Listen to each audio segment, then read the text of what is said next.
Good morning from the nursery ground at the Utilita Bowl. We are underway here. We're a slightly delayed start on the commentary. We are 5 overs into this T20 second 11 game. The challengers opened the bowling with a fair few wides. Hampshire currently sitting at 52-1. Currently in bat for Hampshire are Francesca Sweet and Naomi Tatani. Tatani sitting on 13 after 14 balls, Sweet 12 off of 8. With quite a strong run rate of 9.68 so far. We are 5.1 overs into this contest. It's Johnson bowling at Tatani, and that's swept to the right hand side, stopped just before the boundary, and Hampshire just managed to get the one run there. But yeah, a lively start for Hampshire here in their T20 warm-up. Their first game of the Blast on Friday as they travel to Somerset. So a good chance to get a warm-up in here and a few players to get a smash of the white ball before the Blast starts. I'll be joined by Wes Spearman shortly as Sweet smashes it down the pitch, and that goes for 6. And that's a beautiful shot there. And a fast start to her innings on 18 after 9 balls.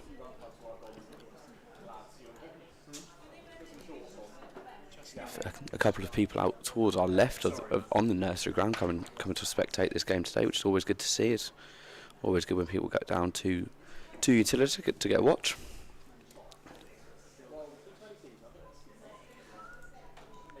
It's going to be Johnson again coming in. Bowls right arm spin towards Sweet again, who hacks it out towards the boundary, and that goes for 4, and that's 10 runs in just 2 balls. Another lovely shot from the youngster. Out onto leg side, a lovely little shot there. 4 balls into this over. Sorry, and it's been an expensive one so far. Just 11 runs gone. Before this over, in her first touch, this is only her second, but Johnson went 1 for 1 in her opener. As McCarthy was stumped, and that's a lovely drive out to the right hand side. Out into the offside, but stopped by cover. And there'll be one more ball to come.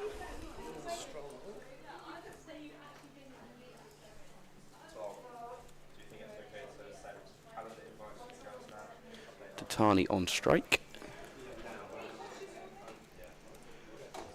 Around the wicket this time for Johnson. This is played out towards the leg side, and that's going to run for 4 more runs.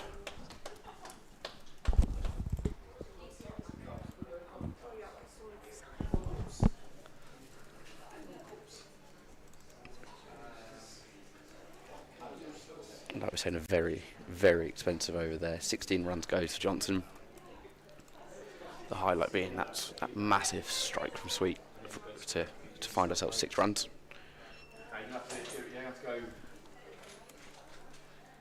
And now bowling from the pavilion end will be Buckle.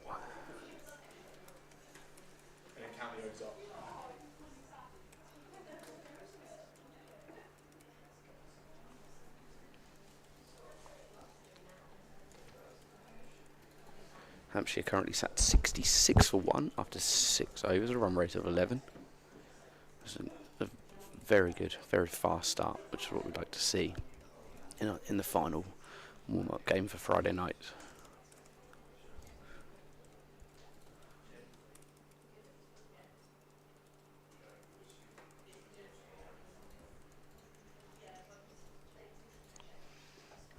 Buckle steams in. Right arm swing and a miss from Sweet.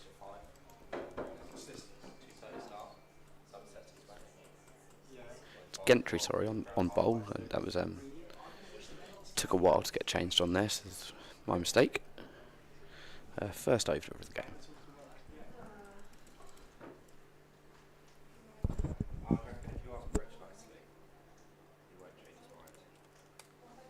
So coming inside the wicket again is Gentry. Right arm ball, struck by Sweet. Out just past cover, but in comes the extra cover to sweep it, to pick it up. And that goes for 1. Just a slight misfield, it's thrown over the wicketkeeper, but Sweet looked to potentially go for a second, but Tatani turned it down and keeps herself on strike.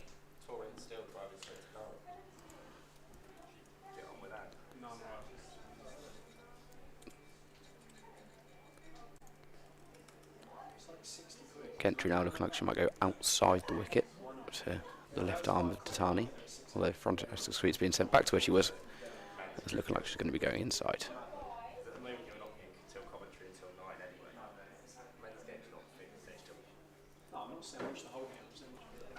In she comes again, Gentry. And it's driven forward by Tatani into mid-on and for no run. Halfway through the over, just the 1 run conceded so far. 4 challenges.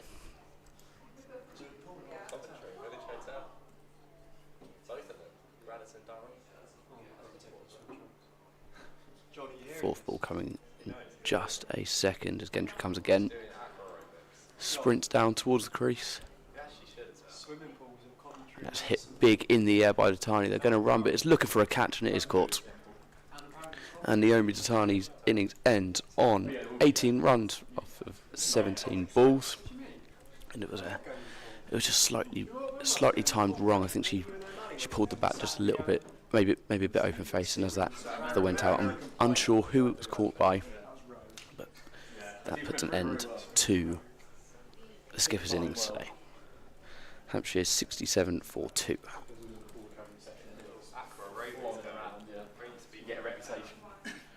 And I think if you would have, despite it being a friendly, I think if you would have offered Hampshire 67 for 2 after the first 6.5 overs, and certainly a sum they would have taken. It's a sum that they can look positively into going for if they were in this position on Friday, which is the main goal. It's going to be Rihanna Southby to come in now to join Francesca Sweet in the middle. The batters Southby.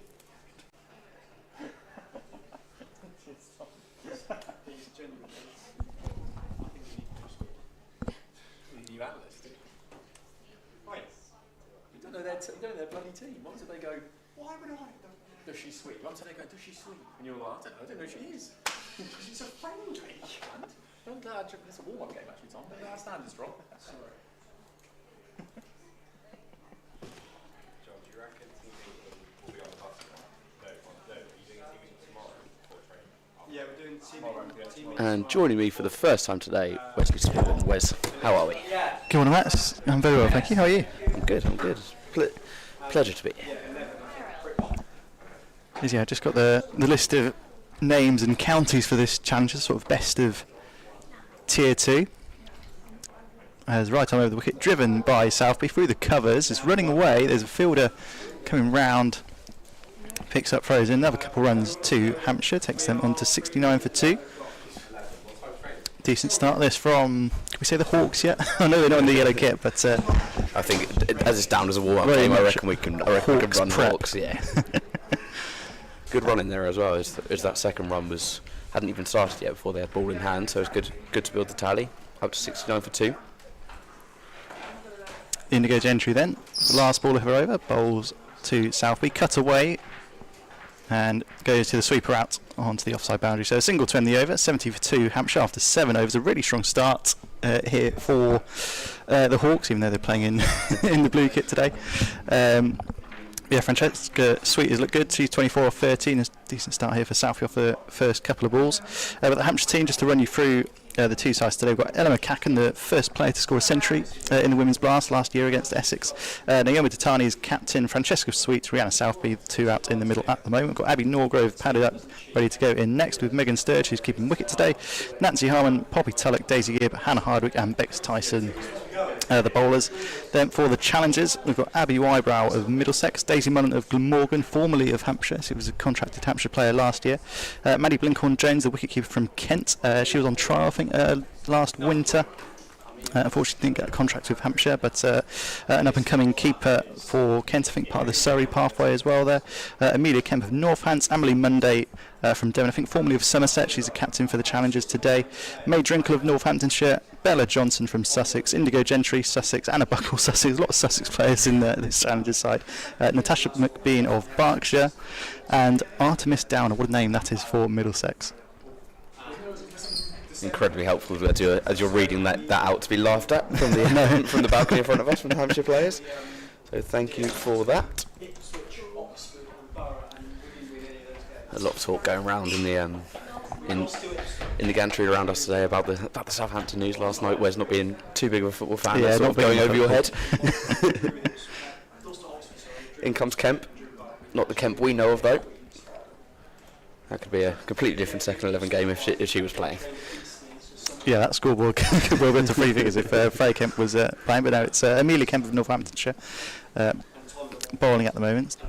And a swing and a miss to start the over, and then wide down the leg side.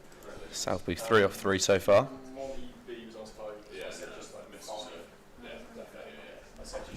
Playing a miss again there as she goes through to the wicketkeeper for the 4th ball.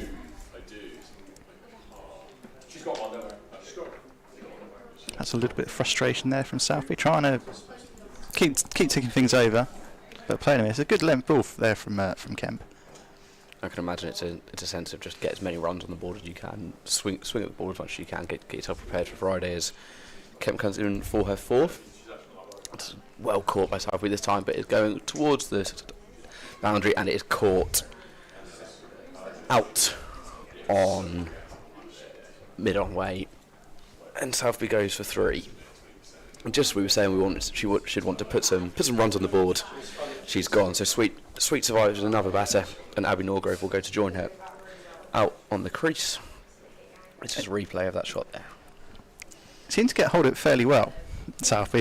It feels a long boundary out there to long off. Took a well judged catch.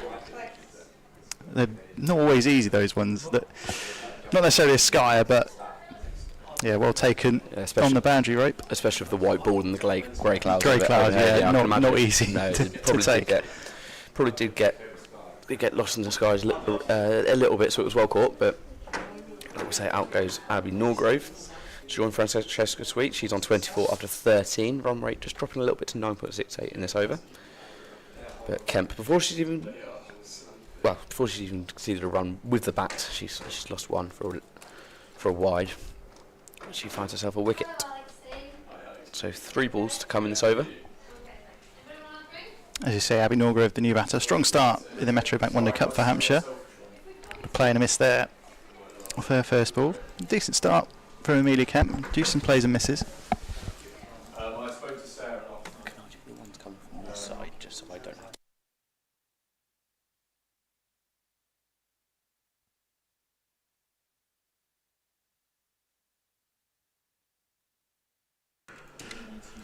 There's a bit of chat behind the scenes there as Kemp is in. Was that a drop catch? I think that was a leading edge there from Norgrove, and Amelia Kemp denied a second wicket in the over.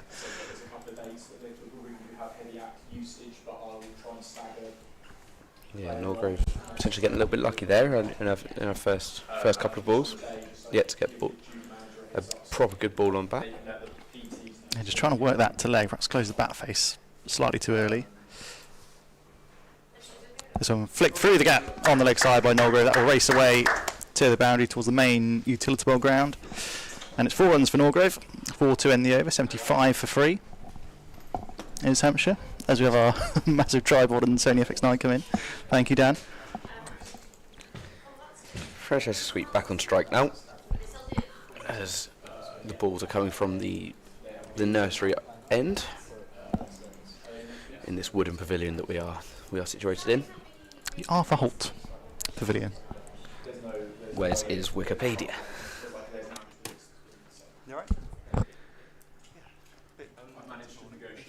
75 for 3 after the first 8 overs, a run rate of 9.38.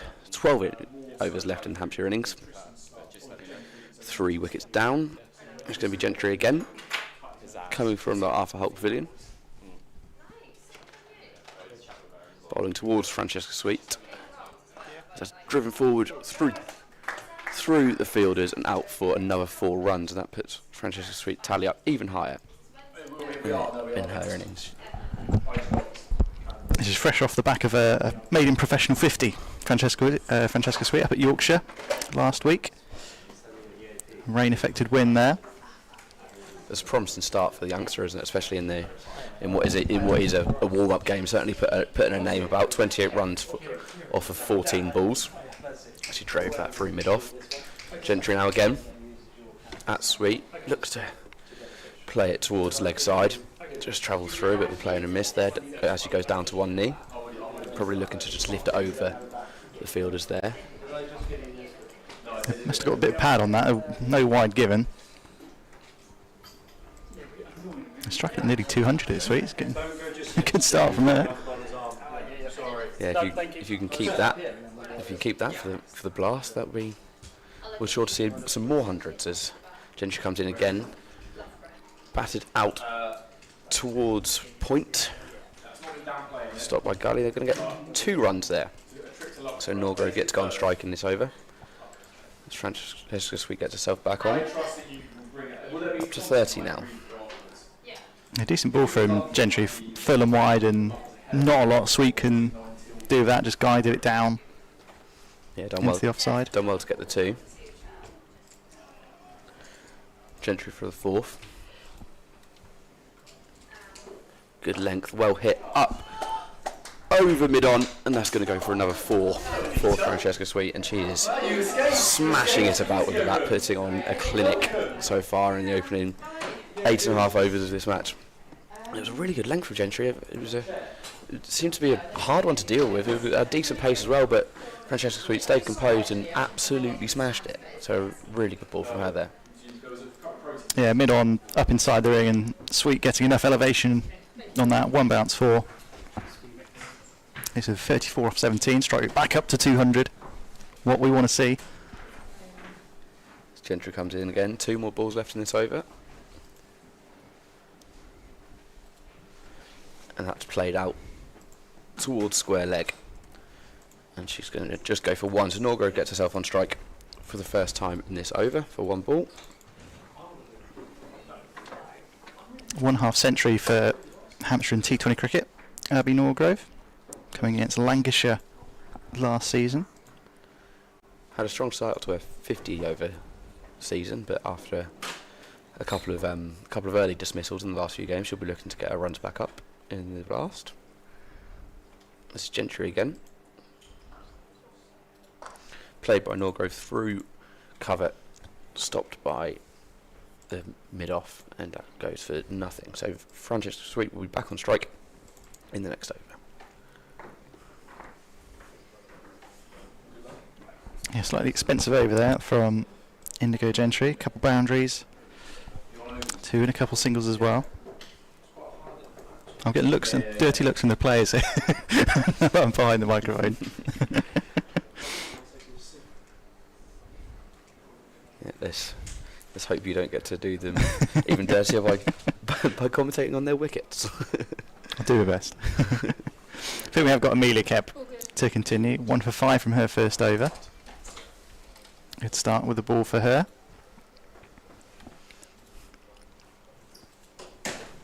Abby Norgrove on strike. Plays it off the back foot. Goes out to point. There's no run. Really good length for Amelia Kemp, that ball. Yeah, not only so much that Norgrove could do there.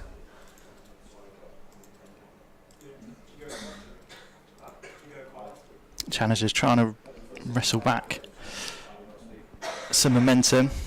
A strong start from Hampshire. This one's Fuller and driven out to point. They will go through for the single this time, shy of the stumps, and actually takes the off stump out of the ground. But Norgrove fairly safe there. Yeah, it was a good bit of accuracy there from Gentry. I think it was a good direct hit, but Norgrove just too quick and saves her wicket. It's now going to be Sweet back on strike.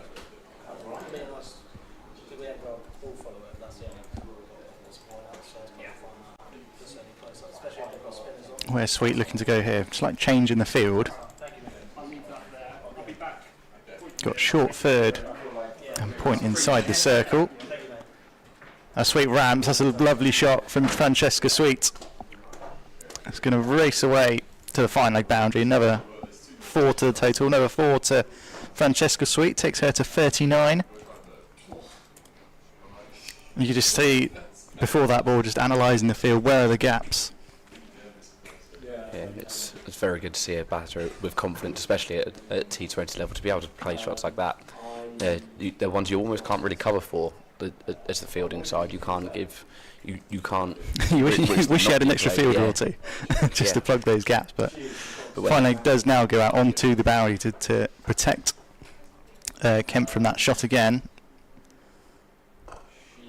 Driven out into the covers this time by Sweet. There's no run. Still a decent start for Amelia Kemp. Just 5 runs off this over so far. There are 2 balls still to come.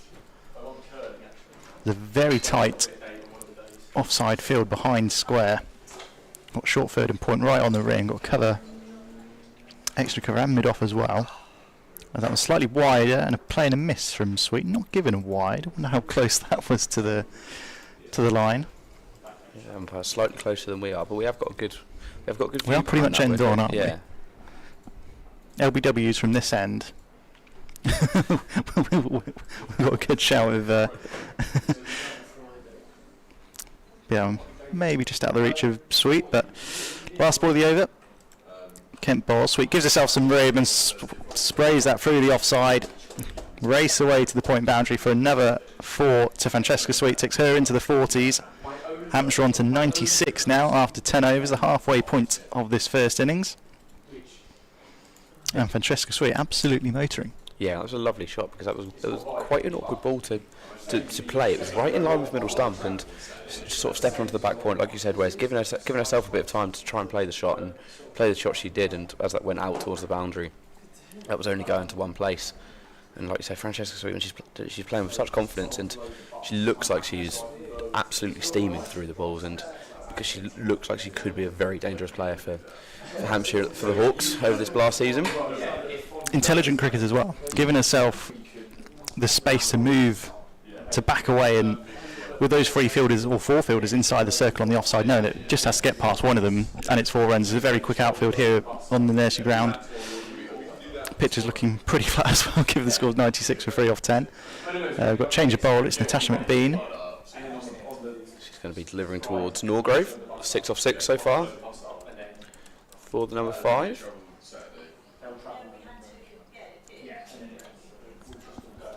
Left arm spin, driven out towards, just past cover, into extra. It goes for, well, it's slightly misfielded. Hampshire just get the 1 in the end because that is stopped by square leg. But yeah, potentially a second there. That's not the first time that the challengers have done that, where they've gone for the wicket keeper and missed. McBean again. Sweet drives it to the exact same place, out towards extra cover. And that is stopped, but it's going to be another 1. It's 2 singles off this over so far. Off McBean's first, so she's 2 for 2 so far. Norgrove back on strike, 7 for 7. That's driven to the exact same place, 3 from 3 in the exact same area of the pitch off 3 pretty much identical deliveries. So consistency from McBean, but not in the sense you'd want it as such, because there's a bit of a gap in the field there between point and cover that potentially needs to be plugged. Sweet again, this time only into point for no run, so McBean gets her first dot ball of the day.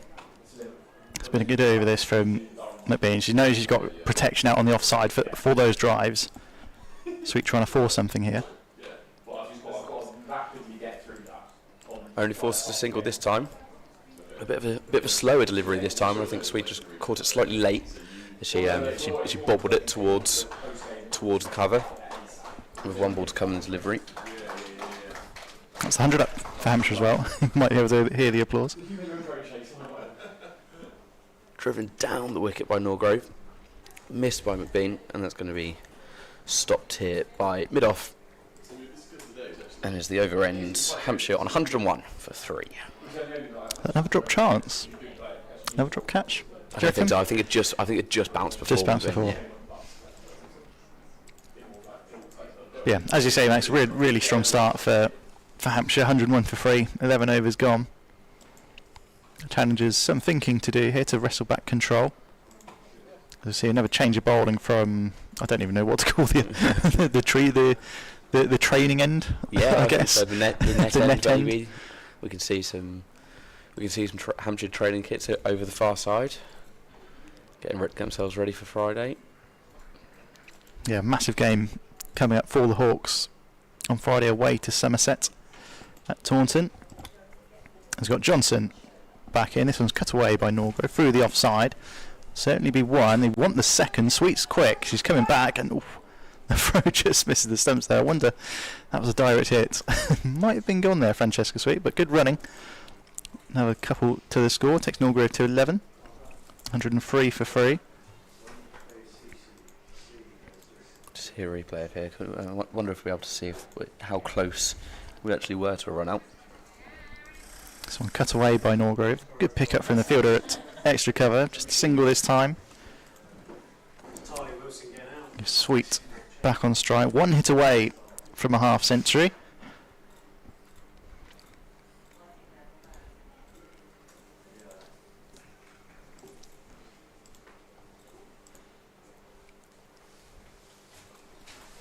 Cut again, beats the diving point. It won't go for 4. There is a fielder out on the offside. They'll scamper through for a couple of runs. It's Sweet ever closer to that milestone. Just 3 away now. It's coming into this game off the back of that half century you mentioned at Yorkshire. 35 not out against Blaze. And this one's hoiked into the leg side. She might be caught here and is well caught on the boundary. Sweet has to go for 47. It's an unfortunate end to a brilliant innings from Francesca Sweet. 47 off 27 deliveries. Going for that big shot to bring up her half century. But as we mentioned earlier, it's a long boundary out there on the leg side. Gets hold of most of that, does Sweet, but a good running catch from the fielder out on the boundary. It's the end of Sweet for 47. Hampshire 106 for 4. Yeah, and that's a shame because Sweet was on some very good momentum there. She was getting ever so close to that 50, like you said, where she's already had one at Yorkshire this season. But you feel like it was getting there, and you feel like she's sort of the main run driver for Hampshire so far in this innings. Like we say, gathering just under half of them. So now some covering to do for the rest of the Hampshire innings as Francesca Sweet gets clapped off by her teammates sat watching on the balcony. Nancy Harmon, the new batter, scored a century a few weeks ago for Sussex in Tier 2 Metrobank One Day Cup competition. This was played into the offside. No run to start for Sturge. Sorry, not Nancy Harmon. They're the same bat sponsor. That confused me there.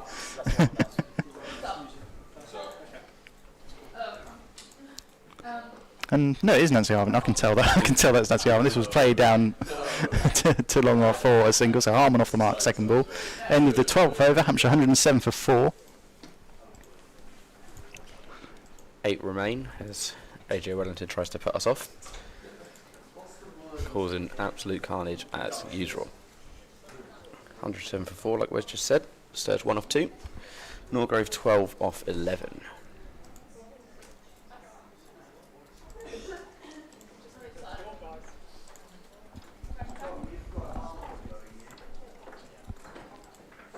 Looks like it'll be Natasha McBean to continue. Towards Harmon. Bit of a mix up between scorers here. So McBean bowls towards Harmon. Smashed down the pitch, not quite caught. Just doesn't quite carry enough down to mid off. Just goes for a single. Yeah, I changed it back and then I didn't have time to change it, so I'll change it at the end of the over. McBean again. Down to Norgrove. Driven into extra cover for the 0. Good length from McBean. Good start to her over. As Francesca Sweet gets plaudits from her teammates as she comes up to the balcony. Another drive down towards mid-off. Just past the bowler. Norgrove potentially looking for 2 to get back on strike. Doesn't. So it's going to be Harmon to face the 4th ball of this over.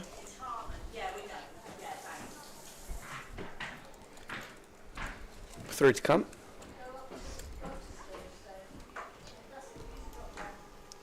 Being another split, and that's smashed out towards square leg, and that goes for 4. And Harmon finds her first boundary of the innings, and just a bit short of cover out there on that leg side for the challengers. As McBean goes for her first boundary of the over. .14 so far in this McBean over. She comes in for the 5th, and it's smashed out past extra cover, and mid-off trying to get out there to field it, can't, and that goes for a second 4 in a row. So good from Harmon as she tries to smash in the runs that are now aren't being taken by Sweet. It's important when you lose a bat like that, where it's that someone comes in and try and carries on the momentum, and it looks like Harmon's looking to do that. Absolutely, yeah. A couple really well-timed shots from Harmon. That sweep on the leg side, and then just beat the extra cover fielder. As Harmon goes to play the last ball, that goes through to the wicketkeeper for no run. So we're just waiting on confirmation because we had a little bit of a mess up from the scorers. The first ball was indeed a single, not a dot. So being over goes for single, dot, 144 and dot. Hampshire 116 for 4 of 13 overs. Strike rate of around 9.1. So a good tally after with 7 to come.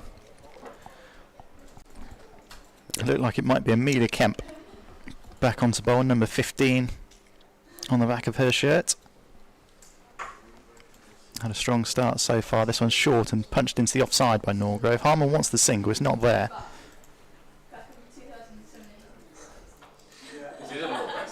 So Kemp 1 for 14 from her 2 overs so far. Got the wicket of Rihanna Southby earlier, caught by Daisy Mullen out on the boundary. This was flicked away onto the onside by Norgrove. They run the first one hard. I don't think they're going to get 2. Square leg fielder out on the boundary there, keeps it to just the single, 118 for 4. I said, well, Hampshire got to rebuild slightly. The run rate's just dropped slightly below 9. But Harmon 10 off 6. Norgrove 14 off 15. As Kemp bowls to Harmon. Punch this one back down the ground, just be a single. They're always looking for that second as soon as they get there. You can tell they're not happy with the singles.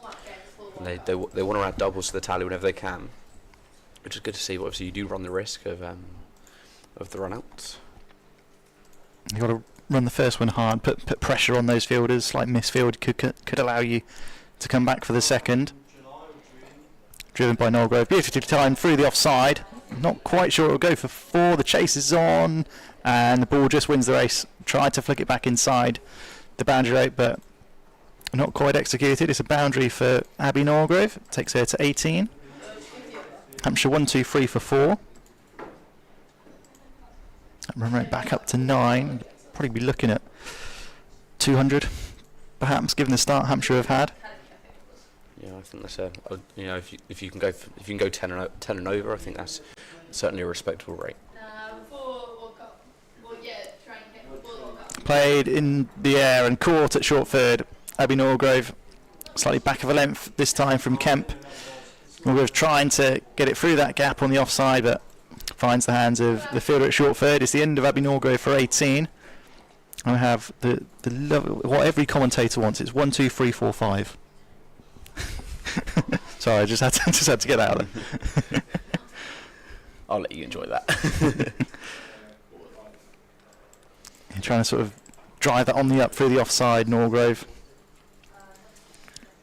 She will be replaced by Sturge. To come in. This time it definitely is Megan Sturge. No confusion on this. You can tell that's Megan Sturge.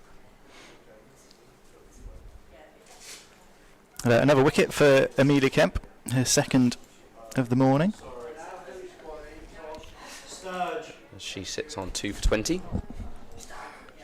1 ball to come. So another period of rebuilding needed here for Hampshire. 2 fairly new batters.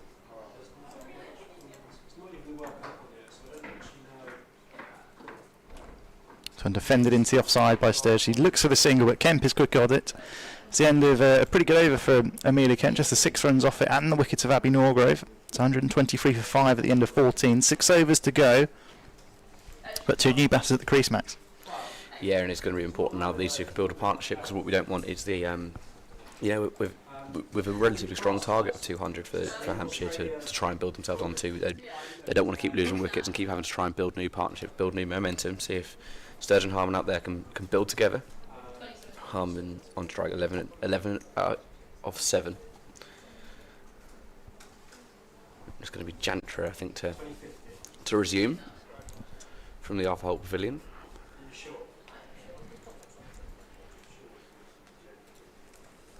One for 16 so far for her first 2 overs. Storms in, and that's a wide ball. That's no playing there from Harman whatsoever. Just leaves it go.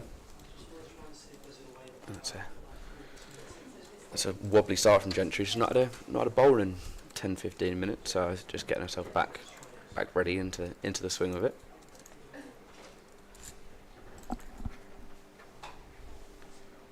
So another 6 to come in this over.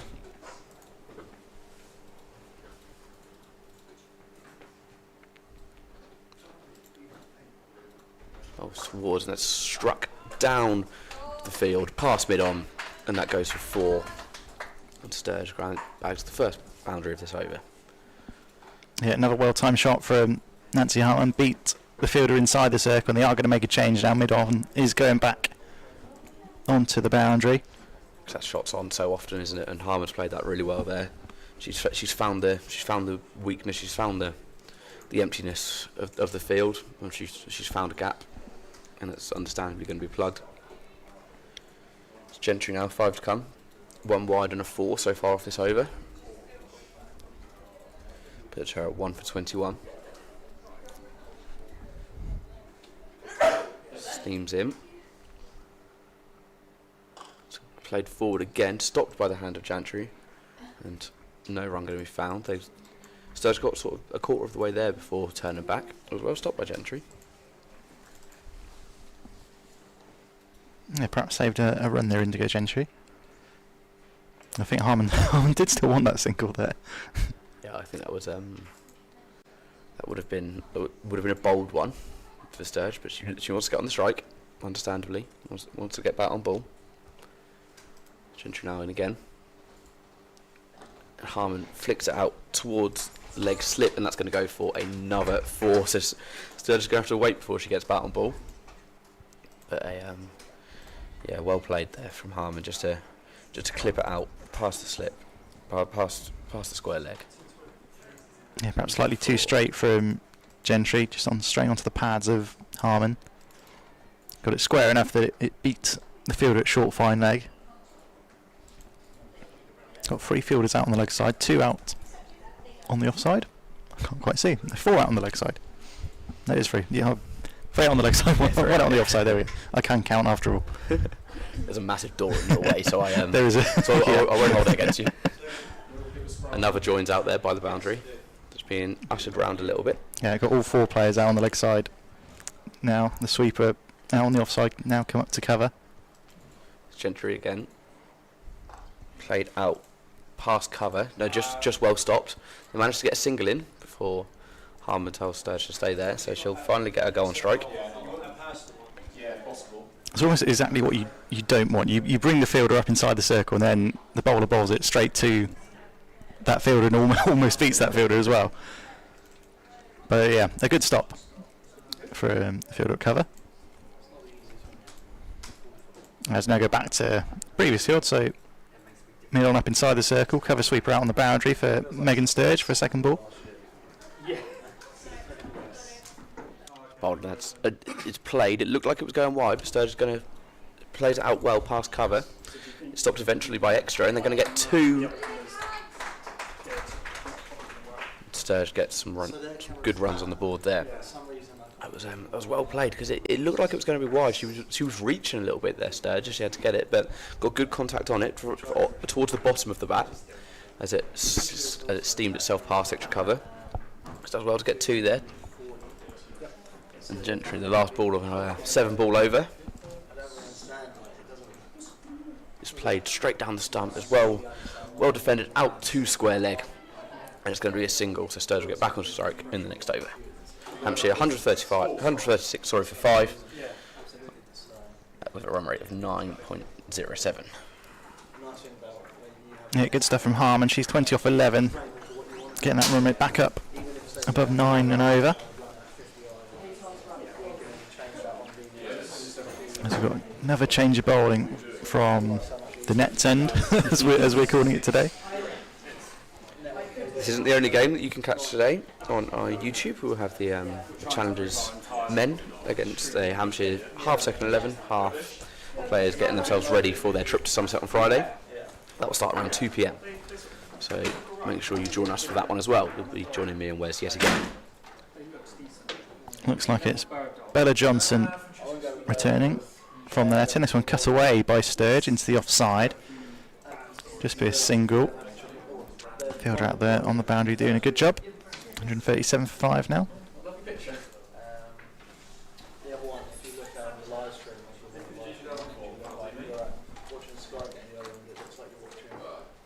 Slightly shorter and worked into the onside by Harman. They should look for 2 here. Sturge says no. Good call in the end. Fielder out there. Quick onto it.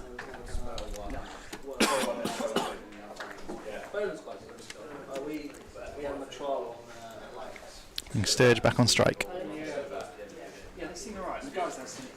This one again just worked into the leg side. Definitely just be a single this time. No chance of 2 there. Yeah, by the time they turned around, ball's already in hand. So good decision making. But they are still trying to find them doubles. Let's start this from Bella Johnson. Down the track comes Harman, slaps that out too long off. Again, just be a single despite the slight misfield down there.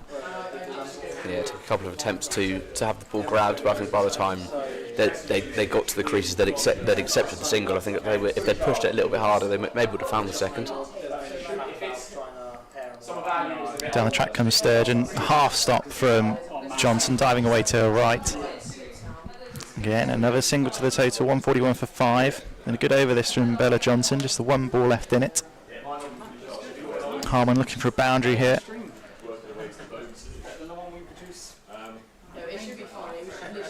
And swept away powerfully. Doesn't quite get it square enough. It's straight to the fielder at mid-wicket. And it'll be a single to end. An excellent over from Bella Johnson. Just 6 runs from it at this stage of the game. You would absolutely take that. 142 for 5 Hampshire. 4 overs to go here at Utilita Bowl. Hampshire's first home game in the Blast next Tuesday. Double header against Essex. Tickets available at utilitabowl.com/T20. Am I correct in saying Sky are in town for that one as well? Or is that... They might be. I think they are. I think Sky are in town. On TV on Friday as well at Taunton. Yeah, well, make sure you... All the rage. Make sure you come and see it. Make sure you get down to the Utilita Bowl. Tickets still remaining, like Wes said. Left arm spin comes in. And it's smashed down the wicket again. Not quite going to carry for 6 from Harman, but a very respectable 4 off the first ball of the over of McBean. She took a couple of steps down the crease, Harman did, to get contact from this, and she proper middled it right down. And the fielder just to the left didn't quite get across in time from mid-off. McBean again. This time smashed out towards past leg side, over short leg, and it's going to be a second 4, 2 fours in a row. Yeah, good start to the over from Nancy Harman, and slightly shorter from McBean. Throwing a hand to that Harman and nearly getting it onto the golf course. Both times just inviting her to take a couple of steps down the wicket, and she's doing so with so much joy as the third ball comes in, and again a couple of steps down, this time smashed out to mid-on, and that's stopped for 1 just before the boundary. And that gets Sturge on strike for the first time this over. Yeah, 200 still on. Another 50 runs to go.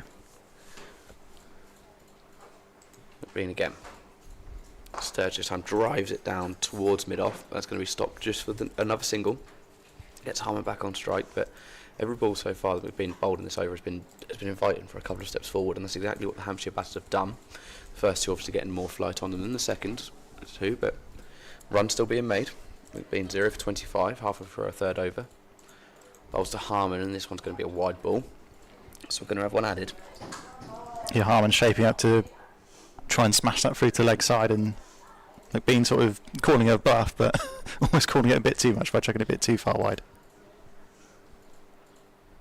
So Harmon again this time smashes it past covers, plays it along the floor. That's going to be stopped again forward, just another single. So McBean sort of bringing her run rate down a little bit in this over after the first two fours, but obviously adding that extra ball, which is going to come now. Final of the over. It's Sturge who just lifts it slightly past short leg. That's going to be stopped by mid wicket just for another single. So that over goes for a lot. 12, yes, a lot. 12 runs and the wide. So an expensive over there. Hampshire 155 for 5 after 17 overs. Run rate slightly just creeping over to over 9 again with a 9.12, but with 3 overs remaining, they're going to need to seriously put back to ball and start smashing it. Yeah, the last 5 overs for Hampshire, they're 48 for 1, so just under 10 and over. And they'll need more of that if they do want to get up to 200. And never change a bowling from the net's end.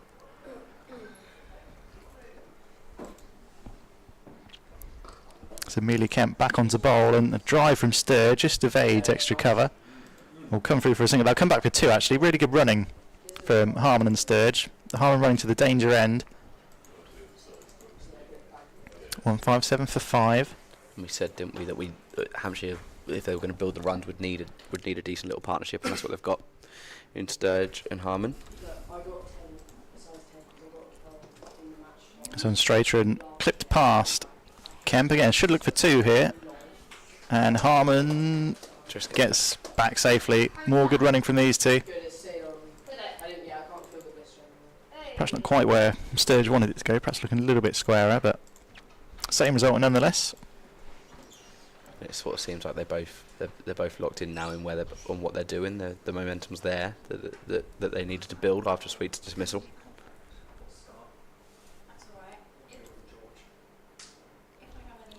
Down the track comes Sturge, and a really good stop there from Maddie Blinkhorn-Jones behind the stumps. They're not easy when you got a batter coming out of their crease. You want to get a stumping, but it's also a wide ball like that, and that's deviated quite a lot off the pitch as well.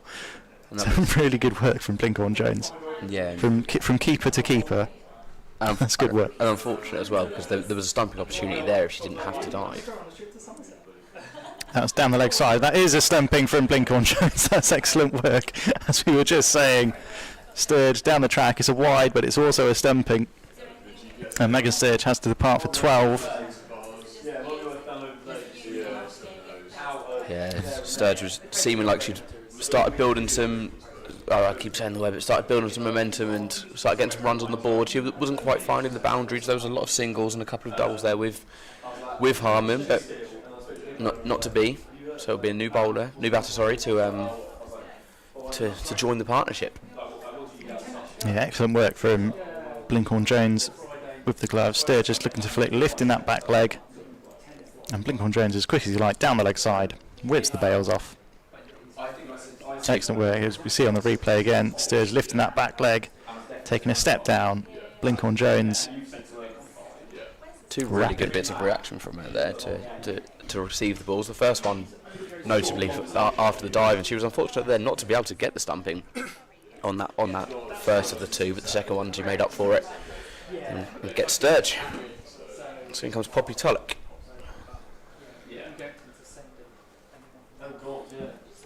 Yeah, powerful hitter, Poppy Tulloch, can clear the ropes.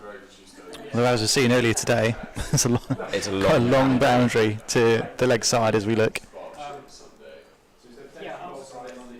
Dot ball to start from Amelia Kemper's bowled really well today. 3 for 26 from her 3.5 overs. Certainly the pick of the bowlers from the challengers today. Along with Bella Johnson, 2 for 29 from her 4 overs. Can Hampshire get to that 200? There's a ramp from Tulloch, and that will go for 4. It's really well executed from Poppy Tulloch. A fuller ball from Kemp. And Tulloch quick onto it, recognising the gap behind her. And it's a boundary to get Poppy Tulloch off the mark. Hampshire 165 for 6 now. Good reactions, because shots like that don't only take a good mindset, but they take quick footwork as well. She got her body in position well to ramp it over. She was aware that there was no fielder out towards this boundary closest to us. She executed it perfectly.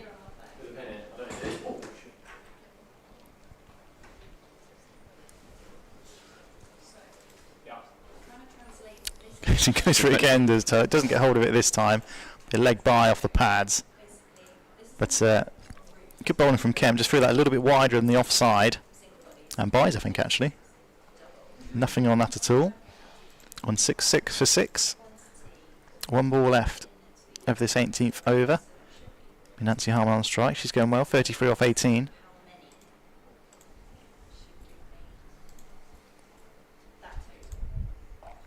It's a full toss and not quite timed by Harman. Out to the fielder at cow corner, as we've seen, I think the third or fourth time this innings. Takes a well-judged catch, about 5 yards inside of that boundary rope. It's the end of Nancy Harman for 33. Exactly what Hampshire didn't want going into these death overs. They needed someone there set to power on for these last 12 balls. But Harman has to depart for 33. Hampshire 166 for 7. And the job now relied on Daisy Gibb and Poppy Tulloch, as Gibb joins, although Harman's not left yet. I think just speaking through with Poppy Tulloch to sort of give her some instruction, tell her how to play this, how she had played this anyway. But with 2 overs to come, we said a 200 total, and it's looking slightly less likely now. There's going to have to be some serious big hits to come if that's going to be achieved. But anything's possible in T20 cricket, and we'll see now bowling again from the off-hole pavilion end. I can imagine it's going to be McBean again.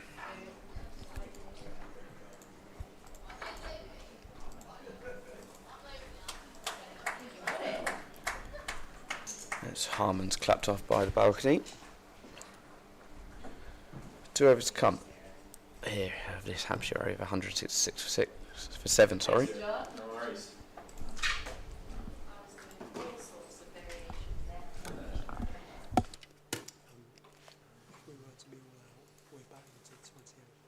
First over comes. First ball comes to the over. It's played down, just towards mid-on.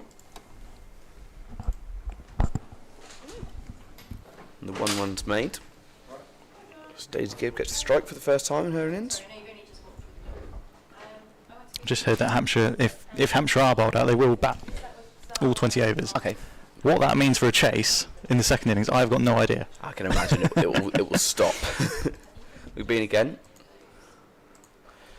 Gibb just slices it out towards point. They look to try and find the single. Tulloch went. She got halfway down the wicket before turning back, but just manages to get back. McBean stops the ball, but it was a slight misfield as it played back to the bowler. I think if it was slightly more toward her, if they were going stumps, then I think Tulloch would have been walking. McBean again. Daisy Gibb plays and misses, goes through to the wicketkeeper. After 3 balls in this McBean over, she's just going for 1 run. 29 runs on her 3.5 overs. Bowls again. Gibb smashes it into the air. It goes towards extra cover, and that's a dropped catch. And it was a really good opportunity for the challengers to get another wicket gone there, but instead they do concede the run. I thought she had that. I thought she had that when I looked down. I was getting ready to say caught. Oh, that's out, and then oh. Yeah, so pretty poor drop catch, especially the circumstances. Tulloch plays it out towards, past extra cover, towards the boundary, and it's going to be another single. So the third in this over. One ball to come. And really, it should be an over with a wicket. McBean's deserved a wicket. She's bowled well. And it's played towards over the boundary past mid-wicket for a 6. That's a brilliant shot from Daisy Gibb. Not someone really associate with her batting, but a lot of power there in that shot. Smashed it between mid-wicket and mid-on, and McBean over. That should have had a wicket in it, and with a 6. Yeah, that's exactly where you want it. If you want to hit a 6, that's exactly where you want the ball to land. I remember she hit a 6 in the pre-season friendly last year against Surrey, Alistair Everton Richards, to the long side of the boundary actually. And you can see on the clip Lauren Bell batting at the other end just had her arms up celebrating it with her. So one more over to come.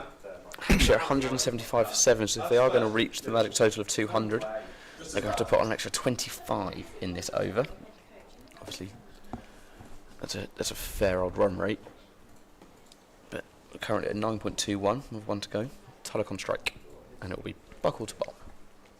Yeah, Anna Buckle, who I think dropped that catch in that last over actually, so She's got some chance to do. to make amends here.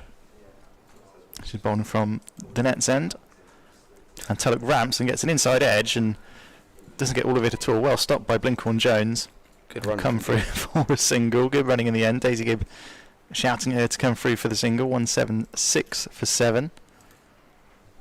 As we can see on the replay, Tulloch that maybe slightly too short to ramp, but goes for it anyway. Well aware that more often than not, if she gets bat on that, it will go for 4. Good, yeah, like we said, good run from Gibb though to be aware to just get the single in. Gibb back on strike. Can we see her launch one over the ropes again? As that one almost takes out Anna Buckle with her, and not quite at the middle of the bat. A good diving stop from long on coming round to get to that one, and they'll come back for 3. Just about. Daisy Gibb just making it home. Good running from Gibb. Buckle inches away from getting a white ball to the forehead there though, from Gibbs smash down the pitch. They did that well. Yeah, but good reaction. She didn't move though.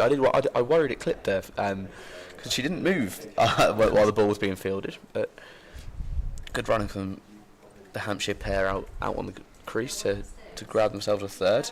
It looked tight. Gibb just made it back there. 179 for 7. 4 balls left. Tulloch back on strike. Short ball from Buckle, missed time from Tulloch, and lands save is one of those annoying ones for the fielding side. It goes up in the air, you think, oh, someone must be underneath to catch that, but it just lands in no man's land. Yeah, it felt like it came down really slowly, and I don't know if it maybe got caught in the sun a tad, because you feel like that's one of them that, despite it being in a bit of an awkward position, still should have probably been caught. So another opportunity missed for the challengers. Gibb back on strike, 180 for 7. Launches that one down the ground, and it's over long on. Another 6 for Daisy Gibb. What a shot that is. She moves to 16. Hampshire 186 for 7 now. And wow, Daisy Gibb, 2 6s in 6 balls. Get her up the order. That is an unbelievable strike. There's been 3 batters that have been caught around that area where it is an incredibly long boundary, and Gibb just managed to evade the fielder out on that far side and lift it over and find, like you say, where's another 6 to add to her tally. Well, she's got 2 more balls to do the same again as Gibb. This one's sliced over for the spin on the ball. Will take it away to the boundary. It's another 4 for Daisy Gibb. She moves to 20 off 7 now, and exactly the finish that Hampshire would be hoping for. It's the 190 reached. Not quite going to get to 200. It's not the best final over from Anna Buckle. 14 off it with 1 ball to go. But exactly the momentum Hampshire will want going into the second innings. It's momentum that's been found. We had the break in wickets, and we thought that could potentially have stumped Hampshire, but they've managed to add some extra runs. Last ball of the over then. Buckle to gear. This one smashed back down the ground. That will go for a boundary. Will it be 4 6? It's another 6. A massive shot from Daisy Gibb. What a way to end the innings. 196 for 7. Daisy Gibb finishes 26 off of 8 balls. Strike rate of over 300. And that is quite the flourish to end Hampshire's innings here at Utilita Bowl, 197 for 6 after 20 overs. Quite incredible first innings, really. Yeah, that's an incredibly expensive last over as well. 1-3-1, 6-4, 2 sixes in there. Sorry, it's remarkable from Daisy Gibb. Really putting ball to bat there, and I can imagine she may well open the bowling. So if she does, she's certainly given herself some confidence to go in to do so. And like we say, that's the end of the Hampshire innings. 196 for 7 after 20 overs of the innings. I'll just take you through the scorecard. So, Ella McCacham was stumped. Blinkhorn-Jones bowled Johnson for 9. Datani caught Wybrow, bowled Gentry for 18. Francesca Sweet caught Mullen, bowled Johnson for 47. Rihanna Southby caught Mullen, bowled Kemp for 3. Abby Norgrove caught Gentry, bowled Kemp for 18. Nancy Harmon caught Mullen, bowled Kemp for 33. Megan Sturge stumped. Blinkhorn-Jones bowled Kemp for 12. And then Poppy Tulloch not out on 8, and Daisy Gibb not out 26 off 8 balls. 1-4, 3 sixes to end the innings. The bowlers for the challengers: Anna Buckle, 0 for 51, an expensive day for her. Emily Monday, the skipper for today, 0 for 18, just the 1 over for her. Bella Johnson, 2 for 29, perhaps the pick of the challengers bowlers, along with Amelia Kemp, 4 for 30. Indigo Gentry, 1 for 29 off 3, and Natasha McBean, 0 for 37 off 4. So Hampshire finishing 196 for 7 after the end of their 20 overs. We will be back in about 5 or 10 minutes.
welcome back to the Nursery ground here at Utilita Bowl for Hampshire against Challengers in part 1 of this double header here at Utilita Bowl.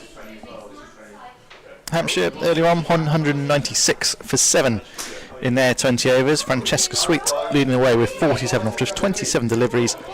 Nancy Harmon 33 off 19, and an exceptional cameo from Daisy Gibb 26 off 8 with 3 sixes to propel Hampshire close to 200.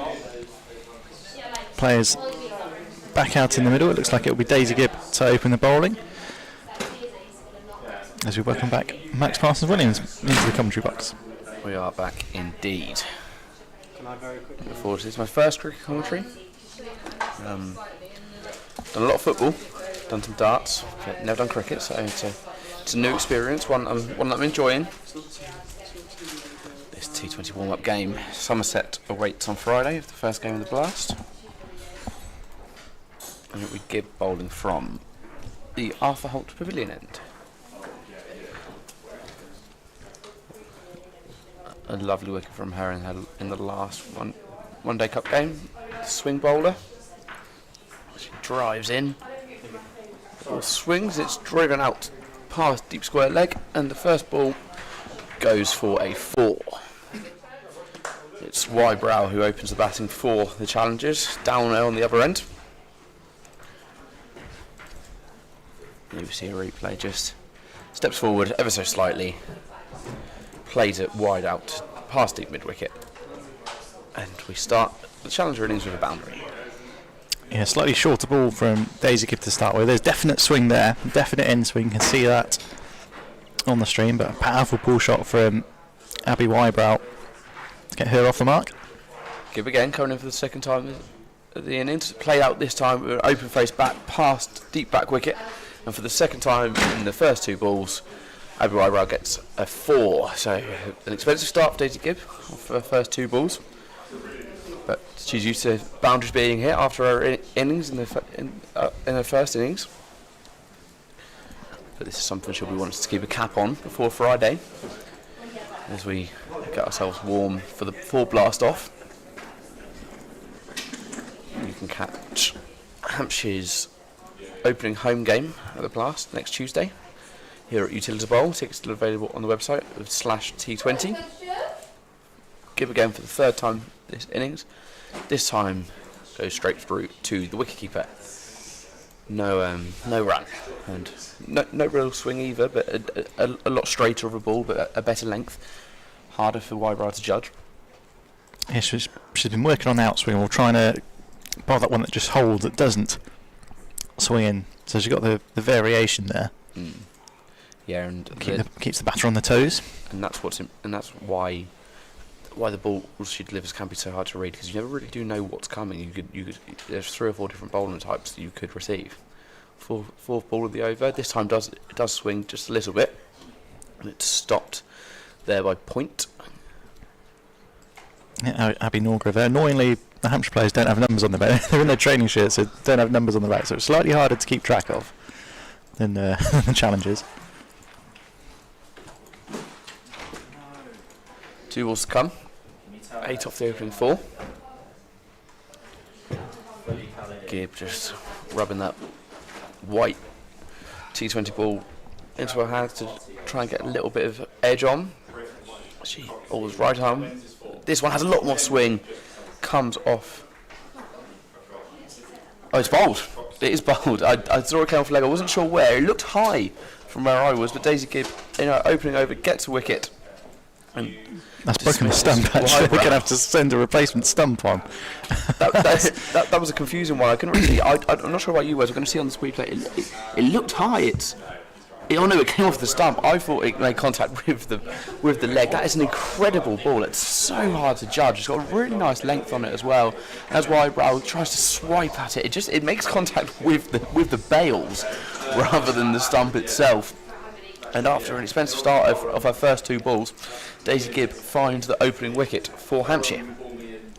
Yeah, that's why Daisy Gibb is so dangerous. That massive in-swing, and Abby Wybrow pull the first ball away to the boundary. Not quite as successful there as the new stump is found from the grounds tunnel. Yeah, must have taken a chunk out of the stump as well. But that is exactly the follow-on that Daisy Gibb would have been hoping for after the first 2 balls. 2 dots on the wicket, 1 ball left of the over. The challengers are 8 for 1. As we welcome to the pitch the new batter, Daisy Mullen, I think this is. Daisy Mullen.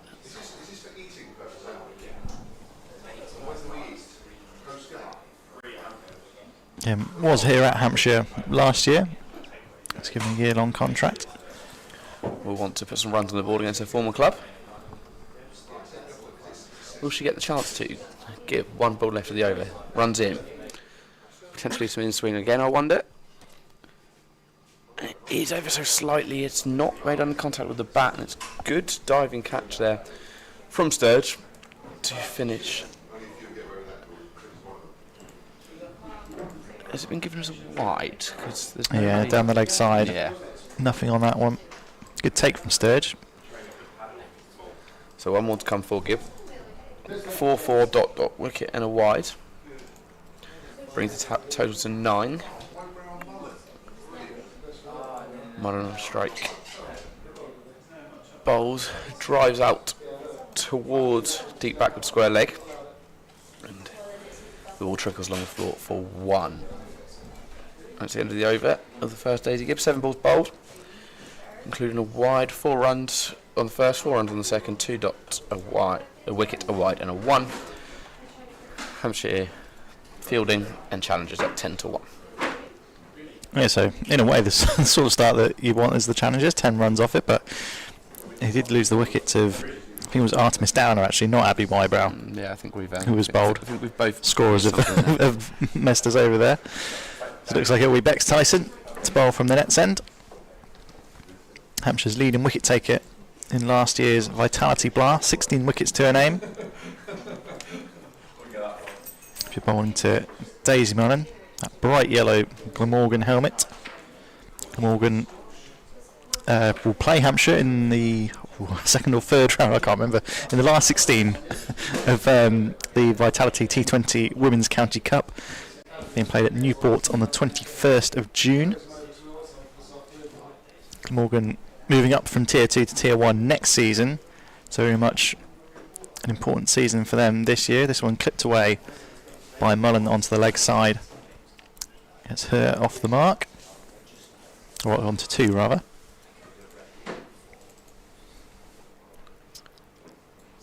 And ball slightly thrown over Sturge's head, but there's players out there to stop it. Abby Wybrow of Middlesex to face her first ball. This one fired in by Tyson. They come through for a quick single. Good running from Wybrow and Mullen. Daisy Gibb doing the fielding at mid-on.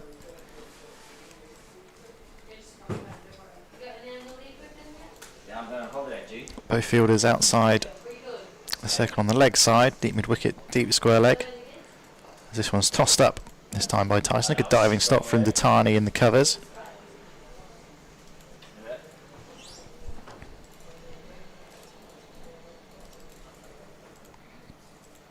Grey skies all around here at Utilita Bowl. This one's off the edge of Mullen's bat this time. Norgrove swoops in from point to do the fielding. Another dot ball. Good start for Bex Tyson. Challengers 12 for 1 in pursuit of that 197. Again, flighted up by Tyson. Driven down the ground by Mullen. Daisy Gibb shies at the stumps, but Mullen safely home at the non-striker's end. Another single to the total. 13 for 1. 1 ball left of this second over. Wybrow back on strike. Still the 2 fielders outside the circle on the leg side. This one swept hard by Wybrow, but straight to, I think that's Nancy Harmon down there at deep square leg. Come through for a single. It's the end of the over. 14 for 1, sorry, after 2 overs. Get my numbers mixed up. But a good start for Bex Tyson. Just 4 runs coming from that. It'll probably be Daisy Gibb to resume from the Arthur Holt Pavilion end. That it will, as she hands over her sunglasses and her hat to the umpire. She'll be returning 1 wicket, 10 runs in her first over. 1 of them coming from a wide. 8 of them coming from boundaries. And we said, didn't we, during her first over, how dangerous she can be with all the swing. So there's 3 or 4 bowling types we could be seeing in this over. So it's always high alert for the batters. As Wybrow sets herself down that far end of the net's end. Gibb comes in. Down the start. Down. There's a call from Gibb. She's looking for a potentially ball onto the leg. Not given. The only player really appealing was Gibb. Was her, yeah. Probably sliding down the leg side with that in swing. It was strong from Gibb, not really strong from anyone else, but it was the delayed appeal as well. She sort of thought about it and then thought, yeah, I think I'll appeal for that. I think it was potentially a bit of ball on pad, but didn't really look anything. It was straight down the wicket, so it was certainly an appeal, but nothing too much for the umpires. Gibb again. Bowls in. That's just defended out towards Tatani in that cover position.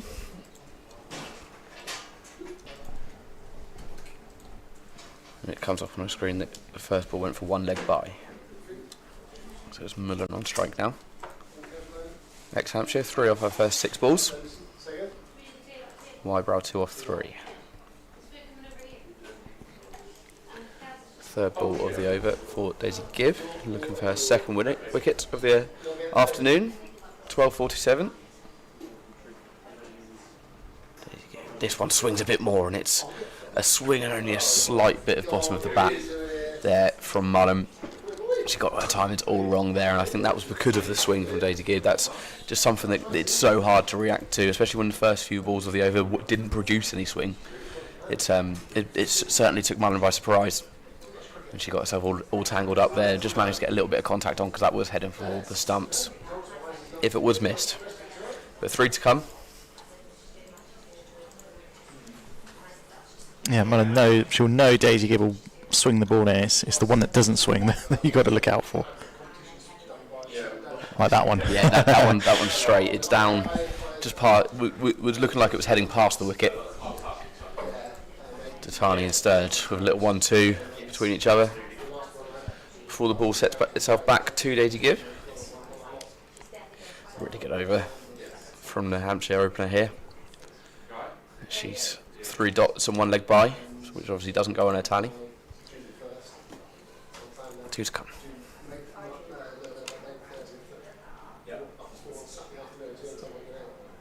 Run rate required of 10.5 so far for the challengers. As Gibb bowls in.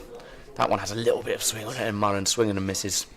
Goes to play. It looks like she was going to try and lift it with the bottom of her bat over deep extra cover. And with no one out there, you can imagine that would have travelled for 4 if she did make good contact, but not to be. Gibb hands behind her head because she knew that one was close. And a lot of the wickets, a lot of the wicket hopes do seem to fall on the young shoulders in this game. She'll be looking forward to the blast coming up. She knows what she'll be able to do on the big stage. She drives in for the final ball, and she stops as she gets to the crease. It's told to go back to where she started. Mullen gets back up, sets herself again. A quick jig of the helmet, jig of the t-shirt before getting her back down onto the floor.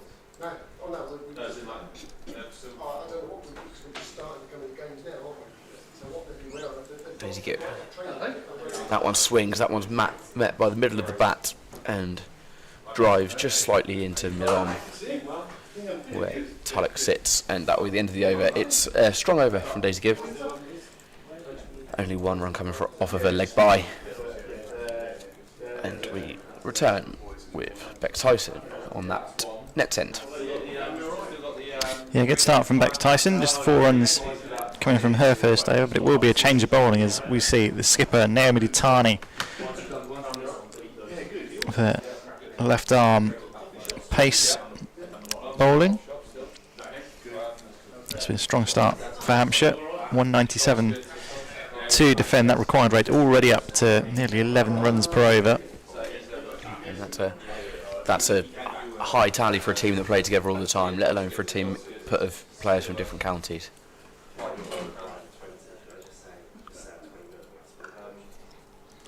Back of a length to start with from Ditani, defended out into the offside.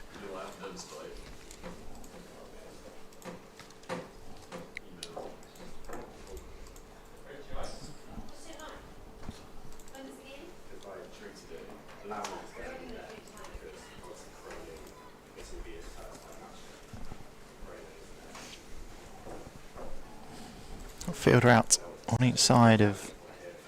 We've got a deep third and deep square leg for Wybrow. This one, Wybrow sort of backs away a little bit from that one. Again, defended into the offside. Tulloch once again does the fielding.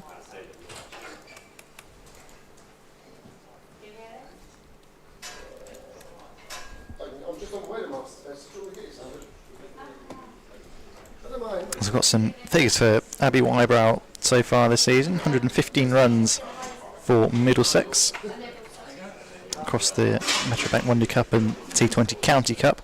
As she comes down the track and smashes this over mid-wicket, that's going to go for 4 and down the road towards the hotel. A really powerful strike from Wybrow, takes her on to 6. The challenge is 19 for 1. And that's what the challengers want, just something just to free themselves up a bit. It's been a strong start with the ball from Hampshire. Yeah, challenge has not really had a chance to get going yet. 6 for 3 respectively for Wybrow and Mullen.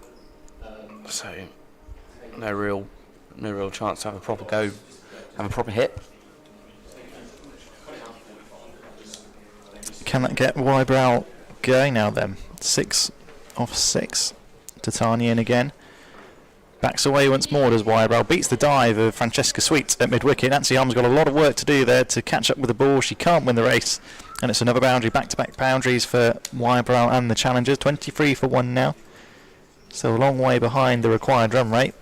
But if Wybrow keeps going like that, then the chase is well and truly on. It is indeed. It's a good, well caught there, and it's it seemed to be a expensive start for Tatomi after a solid first few balls.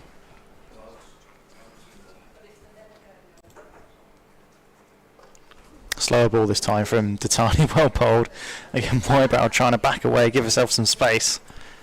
Can't do anything with that one. Clever bowling from Ditani. 1 ball left of the 4th over.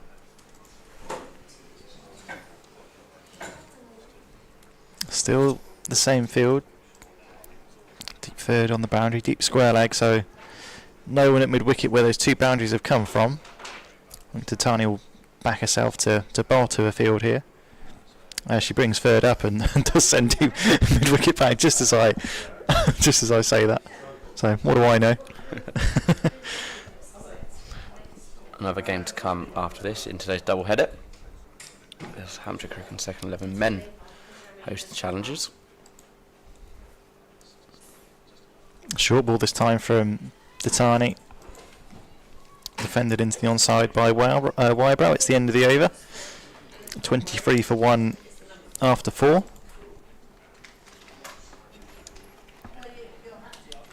Hampshire's second 11 men's team had a victory yesterday against Middlesex Seconds. A 6-wicket win. Chris Wood bowled 2 for 31 off 4 overs. Don Kelly 1 for 14 off 2. Harry Pataya 1 for 26 off the 3. And Liam Dawson 1 for 30 off 4. Expecting to see some of their faces today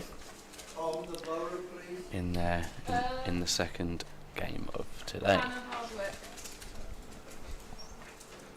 It's going to be Hannah Hardwick to bowl.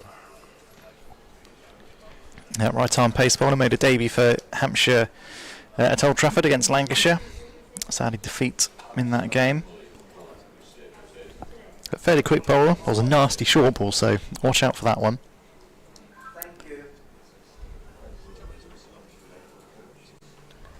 Looking like she's going to be bowling from the left side of the wicket.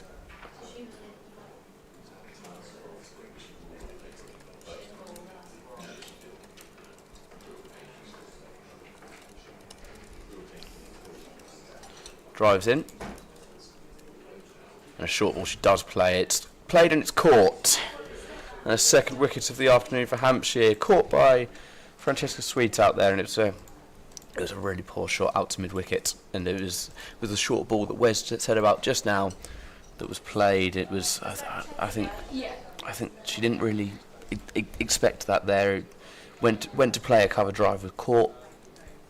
Was maybe caught, not sleeping. I don't think that's the right word to use, but was definitely caught unexpectedly, and as she tried to bring the bat up, not a lot of contact made, and it was caught by Francesca Sweet. And Marlon, on her return to Hampshire cricket, goes for 3. Yeah, good start for Hardwick. Wicket off her first ball. I think the new batter, Maddie Blinkhorn-Jones, the keeper from earlier on. Found herself a nice wicket earlier with a stump. Having a bit of technical difficulties. The screen in front of us looks like it's going to be turning off in 2.5 minutes as Wes puts all of his technical abilities into run there to try and sort it. Well, that goes though. I'll speak you through. Blinkhorn-Jones on strike. And when you're facing a bowler that has 1 wicket off of 1 ball, that's probably the last time you want to come in. So, bit of a worry to my right here as someone looks like they could be walking past as in the batter's eye line, but Hardwick drives in. Bowls another short one. This one's clipped out to the left hand side, stopped at point by Abby Norgrave. So stops the second wicket happening of the Hardwick over. But 1-0 off the first 0.2. She drives in towards Blinkhorn-Jones for the second time. And very short one, and this smashed out to this right hand side. Is it going to go 4-4? It does, right in the deep mid wicket position. Sweet was chasing, couldn't quite get there. We know she's quick, but that's really well. A very open face bat there from Blinkhorn-Jones to get her first runs on the board. Second time having bat to ball. And the Hardwick concedes her first runs of her bowling innings. She drives in again. This one's a lot longer in length. Stopped though well by Hardwick out in that cover position. And I think all 4 balls that Hardwick have delivered so far, where there's been completely different length. We obviously saw the wicket about middle range. The first ball of Blinkhorn-Jones' innings was incredibly short, and this one just a little bit longer, probably the longest so far. I mean, with how Hardwick got bowled, that's essentially a Yorker. But she drives in for her 5th. Another long one in length. This one stopped by the long barrier position in point. And 1 ball to go of a very successful Hannah Hardwick over so far. Wicket, dot, 4, dot, dot. And I think if you would have given her the chance to do that beforehand, she certainly would have taken it. 1 to go. Challenge is 27 for 2. Require a run rate of 11.21 if they're going to be victorious in this game. Hardwick comes in. Slow run up. Short ball. And that's clipped out to 4 out in the deep mid wicket area. Another open bat and another forward push, and that ends the Hardwick over at 1-8, 31 for 2. Yeah, decent start for Hannah Hardwick, getting that wicket of Daisy Mullen, dangerous batter at the top of the order. Maddie Blinkhorn-Jones in now alongside Abby Wybrow. Blinkhorn-Jones over 200 runs, 350s to her name this season. Wolverhampton did get a half century for the Challengers in their last game against the Blaze just last week. That's a position that Hampshire would have taken after a quarter of the overs bowled. He backs Tyson to return after just the 1 over from Naomi Datani from the nets end. Last over of the power play.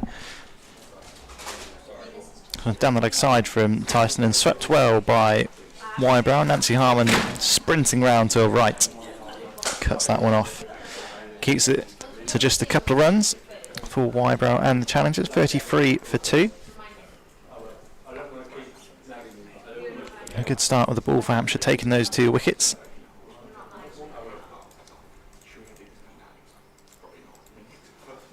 Tossed up by Tyson. This one slapped back to her.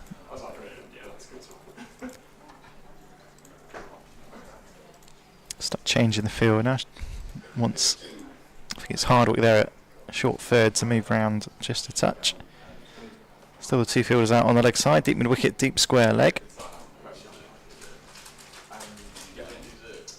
This one's slightly quicker and dabbed down into the offside. An excellent diving stop from Abby Norgrove. She's electric in that point position. We saw her taking a marvellous catch a couple of weeks ago in the Metro Bank One Day Cup, and a similar bit of fielding there. They should make that point position their own is Norgrove this year. Tyson once more. This one tossed that down the track comes Blinkhorn Jones. Doesn't quite time that. Gibb does the fielding at mid-on. Another run to the total, just 5 off this over from Bex Tyson so far, with 2 balls left.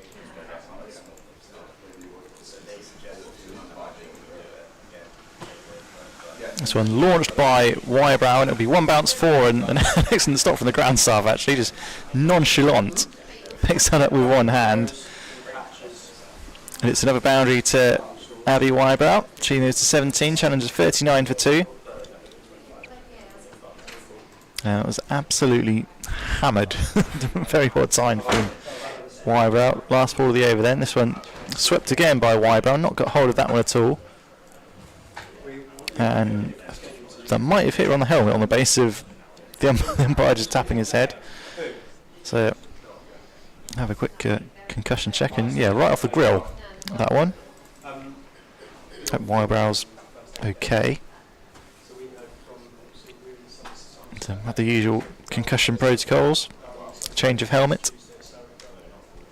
You never know what they talk about when someone does get, like, what questions do you ask to make sure they're okay? As far as I'm aware, it's a very standard, like, where are you? What day is it? Yeah. What are you doing? Yeah. I think one of them might be like, what's the alphabet backwards?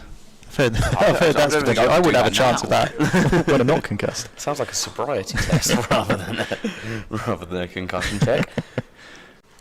But she seems to be okay. She's smiling out there in the middle. Yeah, all good to go. So there's discussions between the Hampshire players. Who's going to bowl next? What are the plans? As it's the end of the power play. Challengers 39 for 2, so 4 fielders now allowed out on the boundary. AJ Wellington over there, occupied by a dog, rather than her team playing cricket. Which, by the look of the dog, you can't blame her, because it looks mental. It's going to be hard again. Bowling from the Arthur Holt Pavilion end. 1 wicket in her opening over, 8 runs. With Blinkhorn Jones on strike.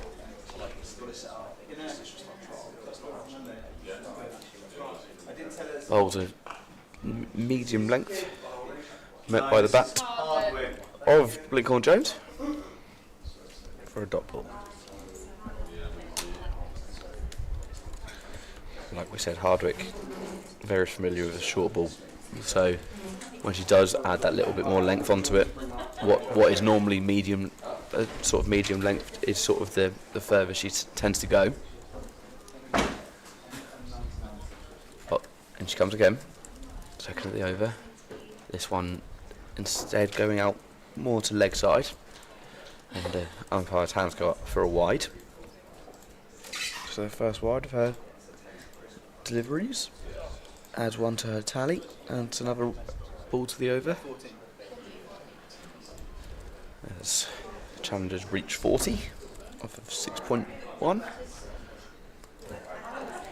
and still require a 1 rate of 11.35. Hardwick, in she comes again. This one's shorter, and this one's swept out only as far as sweet on square leg. That's stopped for 1 run. That's going to be Wybrow back in. She's 17 off 14 deliveries. We'll be looking to add to that tally of the Hardwick over.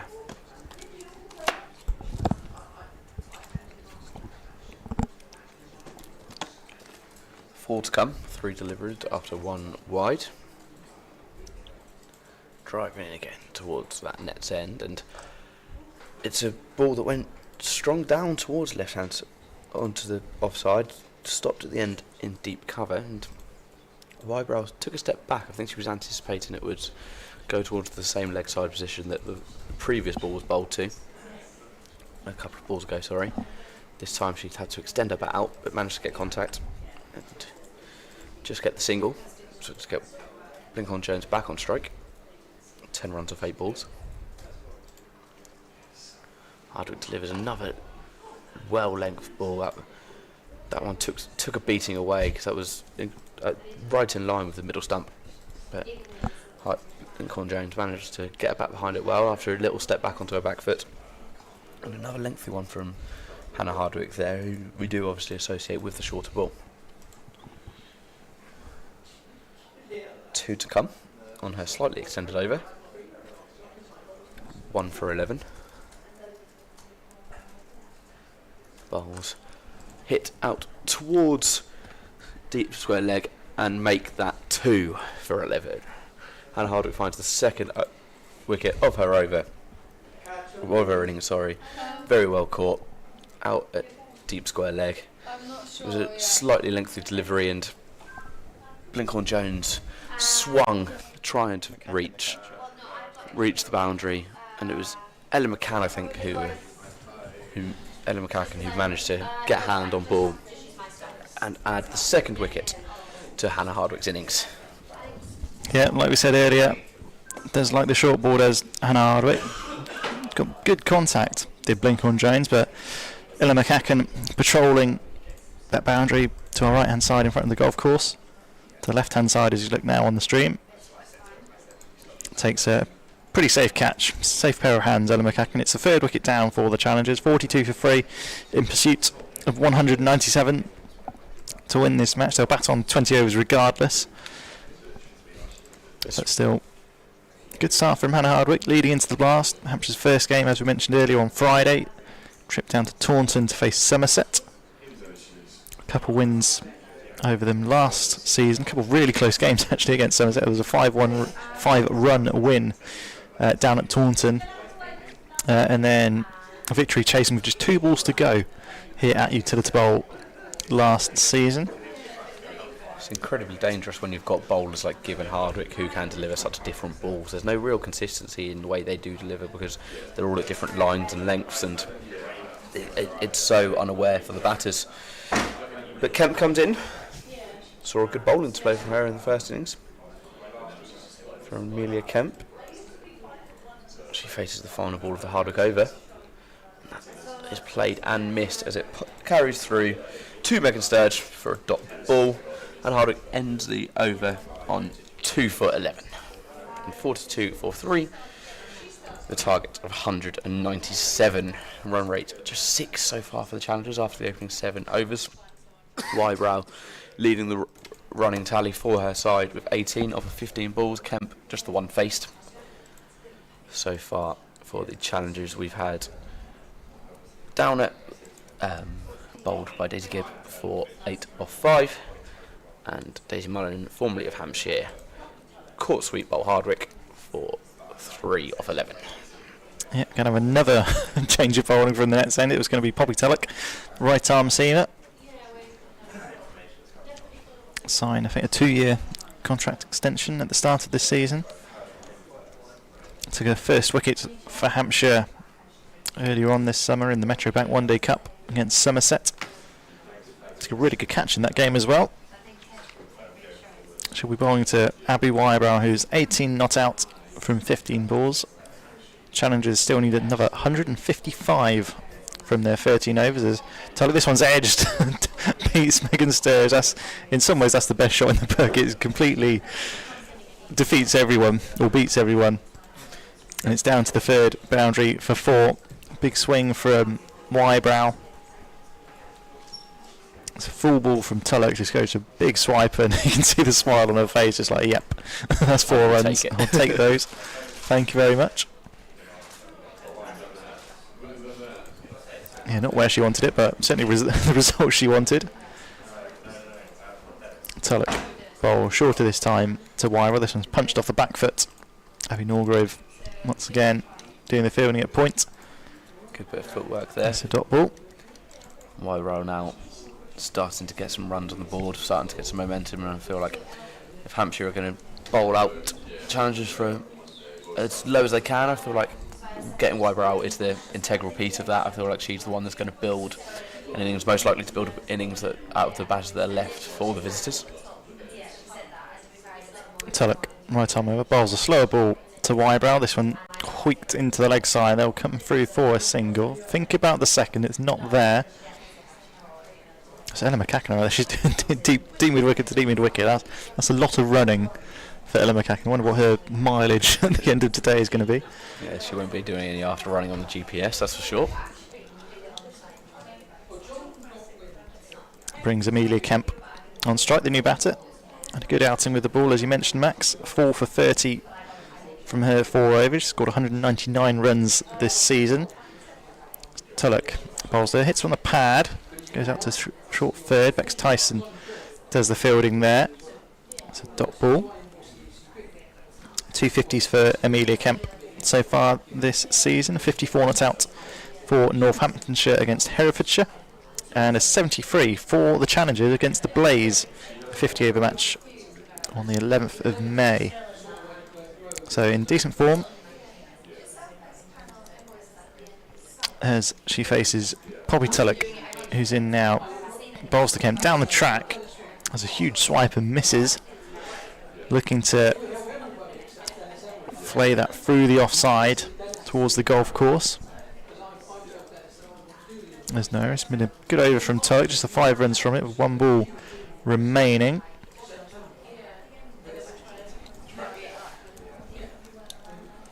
Over 5 of her first 5. A very spread out field here for Hampshire. 3 out on the leg side, 1 on the off. Another slower ball from Tulloch. A full ball, very full ball, and well kept out from Amelia Kemp. And so excellent first over from Poppy Tulloch. Just the 5 runs coming off it. That run rate required. Now 12.5 runs per over. So work to do for the Challengers. Excellent first 8 overs for Hampshire. Challengers 47 for 3. Yes, good bat positioning there. Good reactions from Kemp. Obviously, has got a fair bit with the bat, but she had to do a lot there because it was a very deep full ball there from Tulloch. So just to be able to get a bit of bat on to defend it from hitting the stumps, because that was a full toss for sure, and that was heading places if Kemp didn't get the bat on. But it's Wybrow now back on strike. Kemp still yet to score a run in her 4 balls. It's going to be Naomi Ditani to continue down here for the first time at the Arthur Holt Pavilion end. She's going on the right hand side of the wicket. Bowls left arm pace towards deep cover, and that's just going to go for a single as that's stopped out there on the boundary. Yeah, change of ends from Ditani. Slightly expensive first over. 8 runs coming from first one from the net's end. Slapped through mid-wicket a couple of times from Abby Wybrow.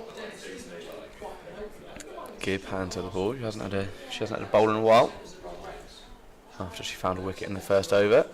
Ditani again drives in past the umpire. This one's a lot straighter. It's defended steadily by Kemp, yet to find her opening run off of now 5 balls. And there's only so many you can do with a delivery like that. She had to step back a little bit to jump up and stop the ball, but you're going to have some serious feet position to be able to get any runs off of that one. That's one of them where you just sort of defend it, keep it steady. Might have been a slower ball as well. I think that one from Ditani. Here she comes again. This one out more towards leg side, and that's just sort of pumped out past deep backward point and out for a 4. stops before it can run down the hotel hill. I don't envy if a player ever has to chase a ball down there. I'm sure it's happened before, and I'm sure we'll see it one day. Brings the 50 up for the challengers. Well executed shot from Kemp. Wybrow, sorry. It is Kemp. Good footwork for Kemp to find One out or two players and I got it wrong both times. Good footwork to be able to step back. She just sort of pumped it out there, lent her back, opened the face up a little bit. So Tani comes in for the 4th delivery of this over. Again out to leg side, and it's clipped this time out to third man. Oh, the misfield.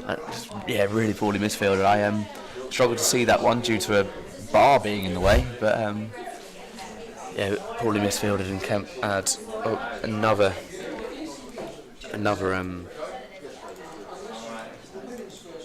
boundary to a tally. Or was it Wybrow this time? Wybrow still. With Wybrow, sweet. No, Kemp.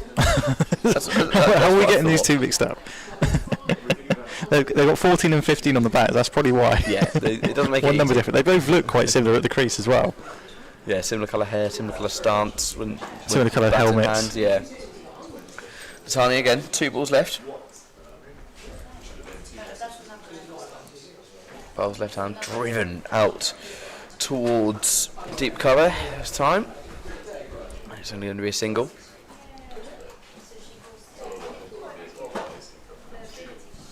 One more to come for the skipper.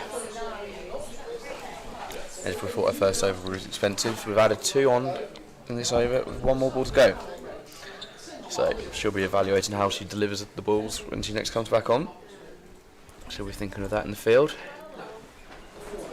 Inside the wicket again, this one's a lot straighter down, and it's driven out towards deep mid wicket. Stopped and thrown back in just for a single. And that is the end of the Dasani over. 1.44.1. She is 0 for 19. Challengers are 58 for 3 after 9. Yeah, good over from Titani, that one. Again, that run rate still creeping up, 12.64 and over now. A position that Hampshire would kill to be in on Friday, I can imagine. But practice what you preach, train how you mean to play. And that's exactly what they're doing here on the nursery. A gorgeous setup here on this Wednesday afternoon. Currently just after 1:15. We have another fixture coming up here on the Hampshire Cricket YouTube channel as Hampshire men's second 11 face up against the Challengers men's for their final warm-up before Friday's trip to Taunton. Tulloch to resume from the net's end, wrapped on the pads. Ball trickles out into the leg side. It'll be a single. Big Good appeals leg there from bite. Tulloch. Yeah, maybe just sliding down the leg side. Get another one who likes to bowl in swingers. Sort of appealing on her own there, same as Gibb when she was appealing earlier there, where she saw something that maybe no one else did. But if you don't appeal, you don't get. Precisely. Here's Tulloch in to bowl Big to Kemp down the track. McCacken does the field. It's not McCacken, it's Hardwick out there at deep cover. Does the fielding. Come through for a single. Challengers 60 for 3. Still another 137 runs required for basically half of the inning, so a long way to go for challengers.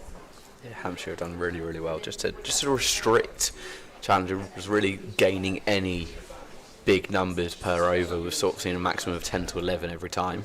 Slower ball from Tulloch. This one off the edge of the bat. It's going to go for 4. Down to deep third. That's what the challengers needed. Wybrow moves to 29. Moves to 64 for 3. That's not actually a bad ball from Poppy Tulloch. She's almost beaten unfortunate. Wybrow, who backed away from that one initially. And then just got enough bat on it to find the gap between Bex Tyson and Abby Norgrove on the offside. What's Tulloch's response then? Which is in, bowls. Pace on delivery this time. This one slapped back down the ground to Daisy Gibb at long on. Be a single. Gets Wybrow off strike. Brings Kemp back down to face Tulloch. She's 10 off 9. But still, that required run rate creeping up. So 7 runs from this over from Tulloch. 2 balls left.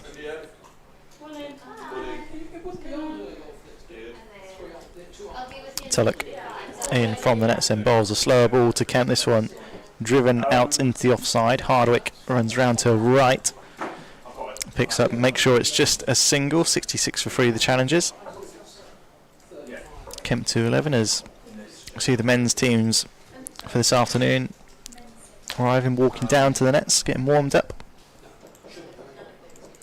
Is that 2 start or is that 3? I think we've been told one thing and the website says another. So I have to keep an eye on that.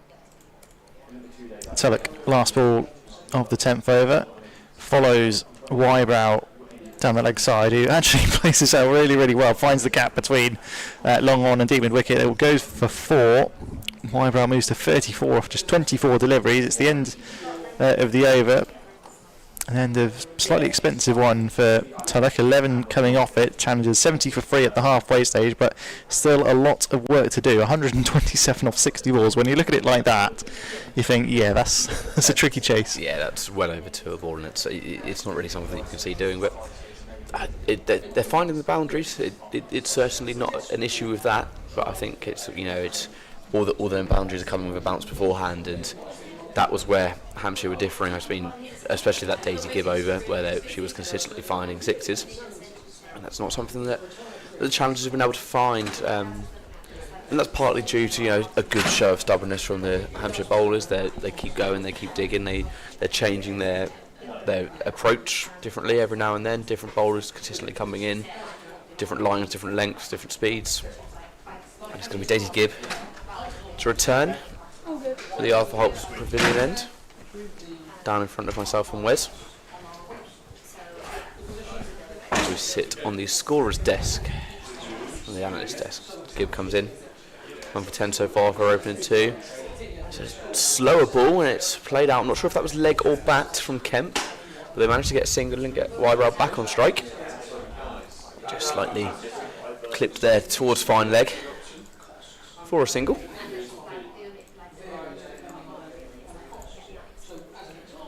Yeah, leg buys shows up on our screen in front of us. Gibbs' wicket was the opener for Hampshire. She made contact directly with the stumps on top of the wickets. She comes in again.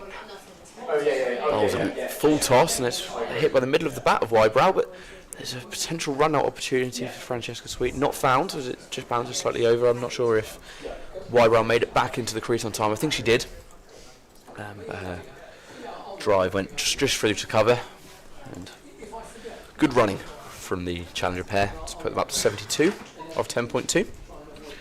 3 wickets lost with 58 balls remaining, 7 wickets in hand. But it's become an increasingly bigger ask as we go. Give again.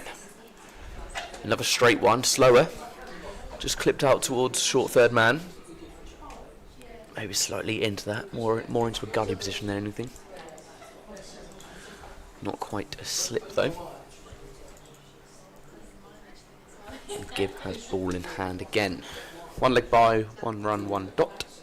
Off the opening 3, she's 2.5 into her spell.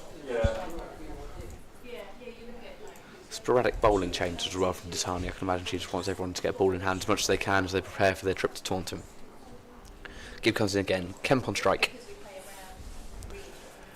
There's another slower ball. It's dived on by Norgrove as she throws it in to Sturge. There's going to be another single. As Wybrow gets back on strike now. She's 35 off her opening 25 balls. And she's the leading run scorer for her side.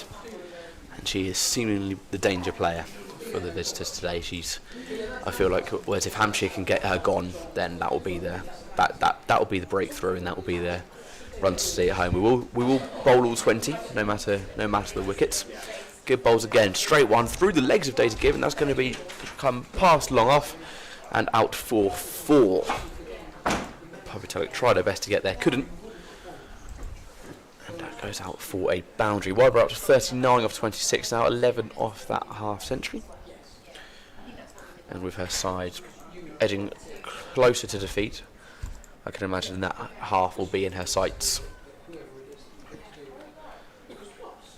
A powerful shot from Wybrow, but there's going to have to be a few more of those if challengers do want to get over the line.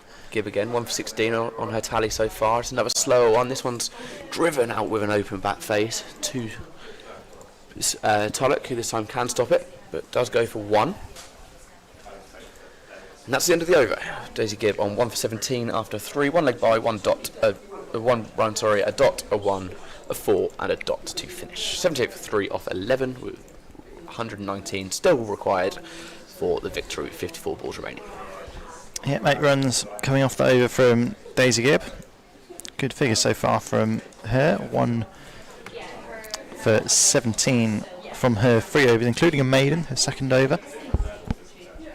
As it will be Bex Tyson to return from the net's end. Like I say, Max, a lot of changes in bowling so far, a lot of 1 over spells. To Bex Tyson, the left arm spinner, Hampshire's leading wicket taker in last year's Vitality Blast. 16 wickets, 3 fielders out on the leg side, 1 on the offside. This one swept by Wybrow, gotten hold of. It'll be a dot ball to start the over.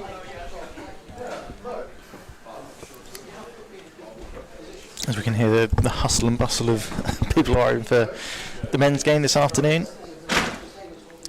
Tyson ran the wicket, Wybrow down the track, doesn't time that one, it might look for 2 here, but no, good work from Poppy Tulloch at deep mid wicket, keep it down to just a single. 79 to 3. Challenges to chase him 197 for victory. See, 118 needed off 52 balls. We'll see a good game if they do that. The appeal for LBW here, switch hit attempted from Amelia Kemp, not timed at all. The men's team continue to pile in, so that won't be any noise that you hear in the back of our commentary. Tyson bowls, tosses this one up to Kemp and defended. That's good cricket all round, I think that. But the challengers can't afford to defend too many more. Required run rate nearing 13 and over, or over 13 and over. This one should be just over the head of Francesca Sweet. Kemp picks up a couple, and Bex Tyson perhaps thought she was getting a wicket there, just perhaps tipped over the bar from Francesca. So I think she got a hand to it. With a football reference. Get them in every now and then. No, I don't think Sweet quite picked up I think the flight of that ball. A couple of steps further back, and I think she would have had that in her hands. This one down the leg side, well taken by Megan Sturridge behind the stumps. Slightly quicker ball, that one from Bex Tyson.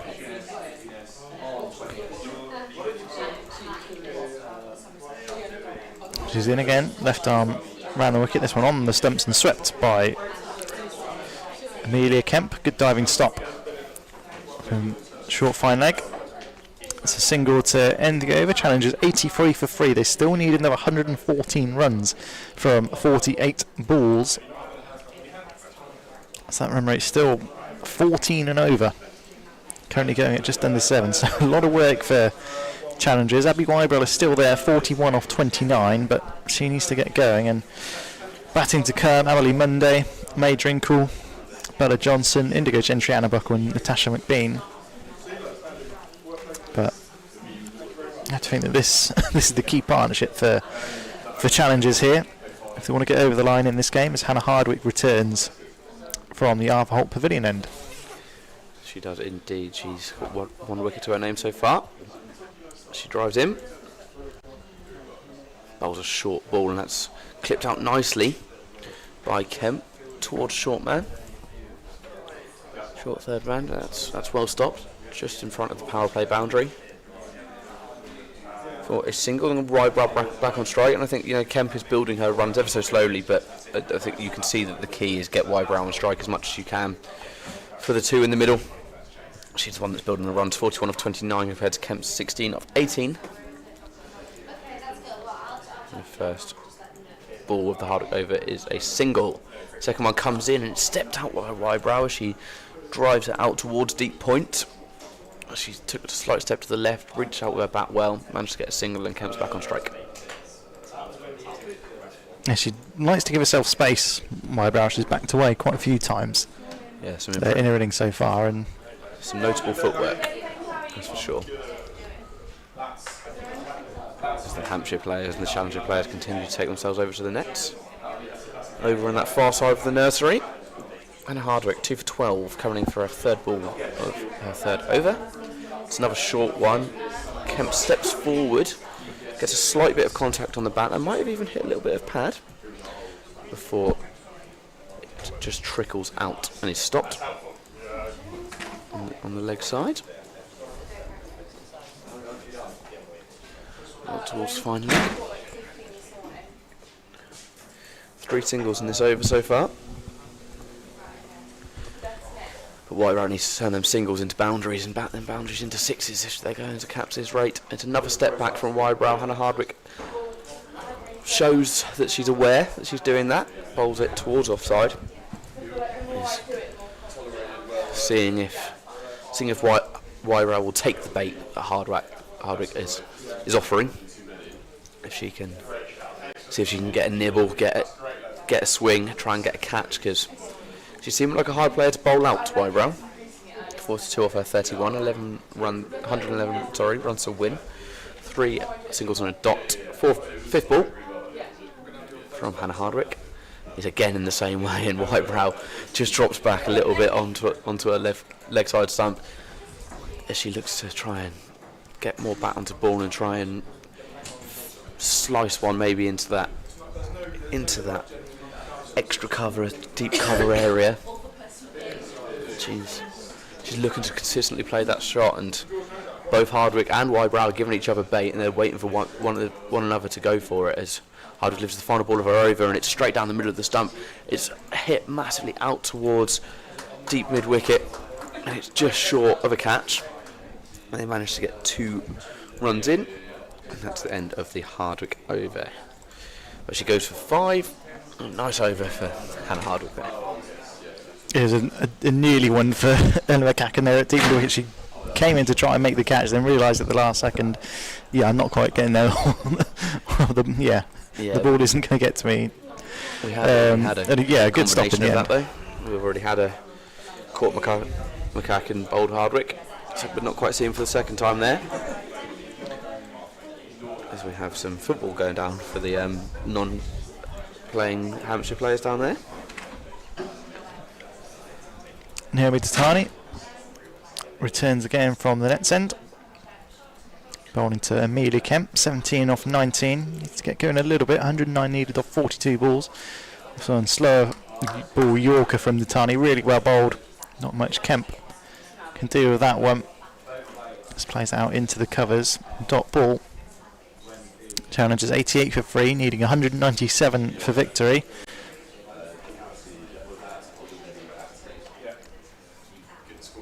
Still a long way off that required right now, 16 runs per over. As Tatani bowls left arm round the wicket to Kemp, moves across the stumps and pulls that one down to fine leg. It's a much needed boundary for Kemp and the challengers, and that brings up the 50 partnership as well between these two. 50 runs, 39 balls.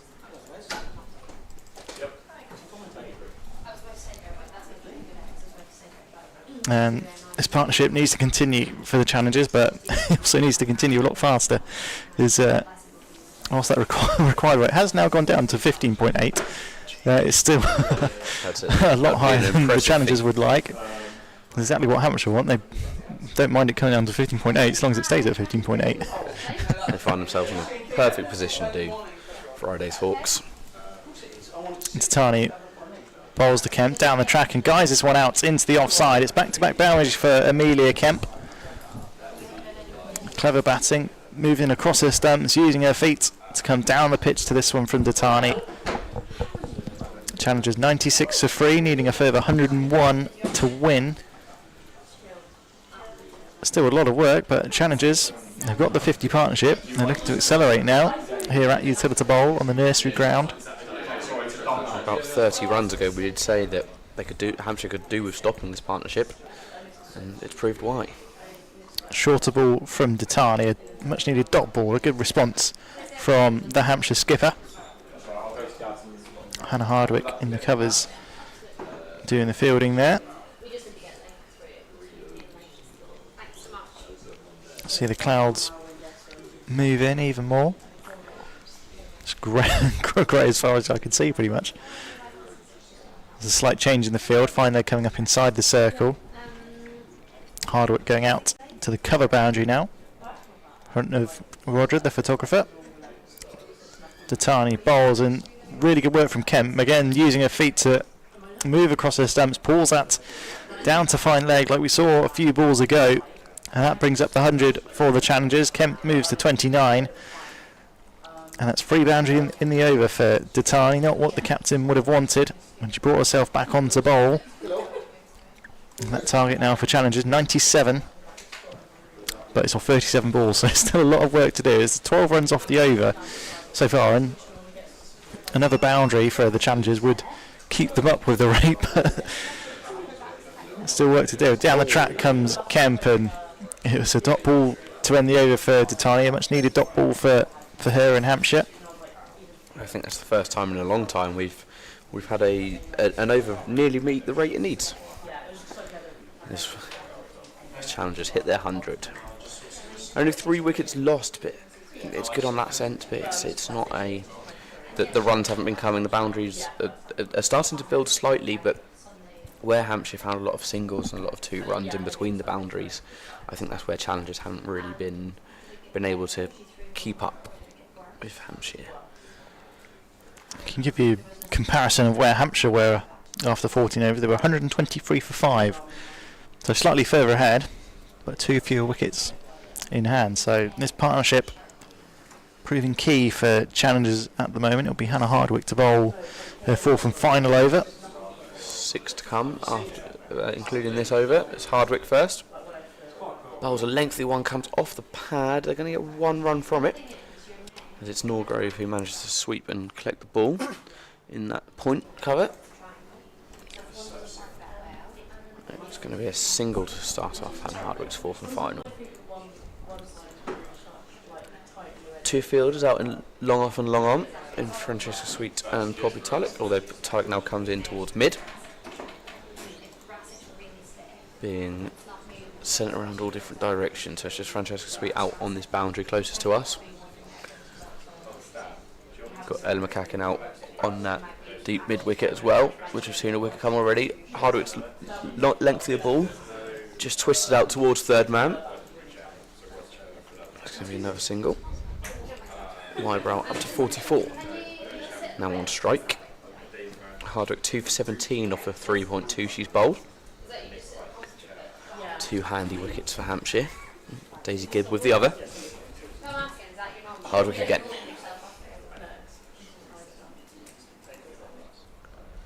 Bowls as pretty much a full toss.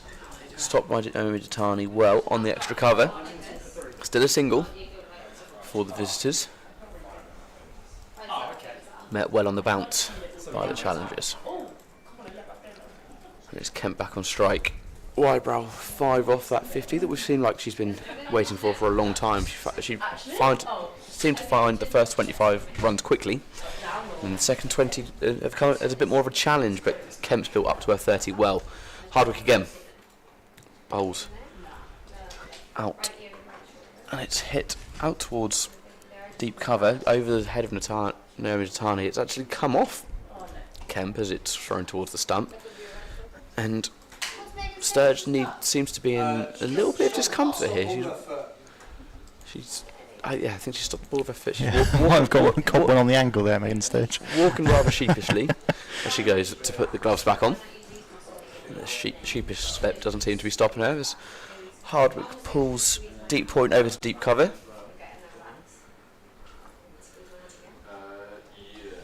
Towards deep extra cover now. Hardwick comes in again, 2 balls left. That's another short one. That's no contact, played and missed through to Sturge, who seems to have recovered from that minor foot injury. 1 to come from Hannah Hardwick at the Arthur Holt end.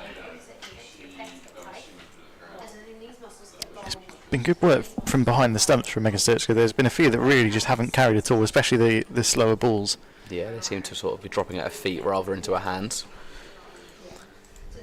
As Tulloch's pulled in line with Hardwick, she goes up towards mid-on.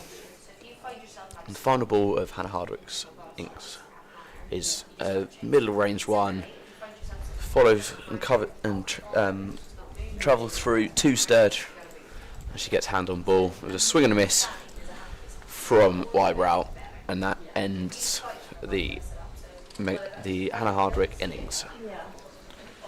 She bowled well, 2 good wickets that came at good times for Hampshire. They haven't really been able to follow that through since she found her second, but she ends her bowling run on after 4 wickets with 2 wickets. Yeah, good stuff from Hannah Hardwick, stating her claim for place in the Hawks 11 on Friday. Hampshire making the trip down to Taunton to face Somerset. I'm incredibly excited for Blast to kick off. They've got a tough start. Somerset away, Durham away on the Sunday, as Poppy Tulloch returns from the net's end. The slow ball to start with, and that's bowled Abby Wybrow. The danger player goes for 45. It's the wicket that Hampshire and Poppy Tulloch would have wanted. And that is the partnership broken. Partnership worth, once I can find the right page, 63 between Wybrow and Kemp. And Poppy Tulloch, slow ball Yorker. She does love a Yorker, bowls them really, really well. Breaks the partnership that Hampshire wanted. It's 105 for 4 now, the challengers, and 92 off 29. Well, mirrors of each other. And it's perfectly, you described it perfectly, Wes. Wybrow's the one Hampshire would have wanted to get gone, and that's the one they have. And Tulloch, who should have had one earlier, you feel, has bowled well in the opening 2 overs, starts her third perfectly, puts her 1 to 16. It's figures that you can be happy with after 2 overs, 2.1, sorry. And out comes Monday as Dan films the whites. We've got Dan on the camera. He's finding his bearings. As the captain, Emily Monday, walks out to bat with a lot of work to do for her side. That required rate now at 19 runs per over, so 3 sixes and some for the challengers. Get Daisy Gibb back on strike.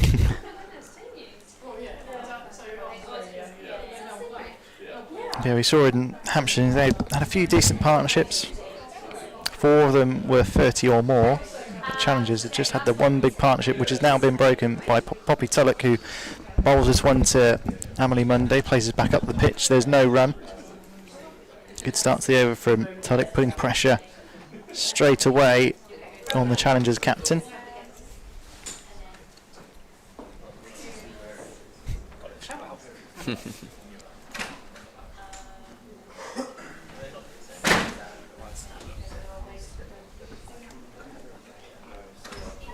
Tulloch past the umpire, bowled. Monday looks to give herself some space there, but good length ball from Tulloch, beats the edge of the skipper's bat, and maybe slightly tricky to get going, but once you're in, it seems to be a good pitch to bat on. But Monday not off her 2 balls faced. Probably need to look for a single here, get Kemp back on strike, who's 32 and well set, having faced 29 balls.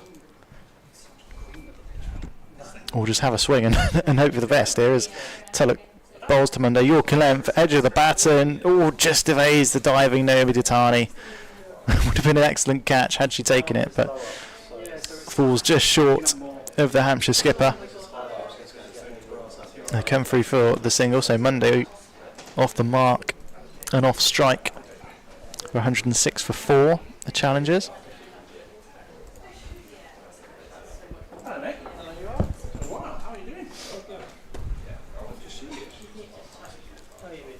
As it's Amelia Kemp back on strike to face Poppy Tulloch. 2 balls left of the over. A slower ball from Tulloch, well executed, driven down the ground by Kemp.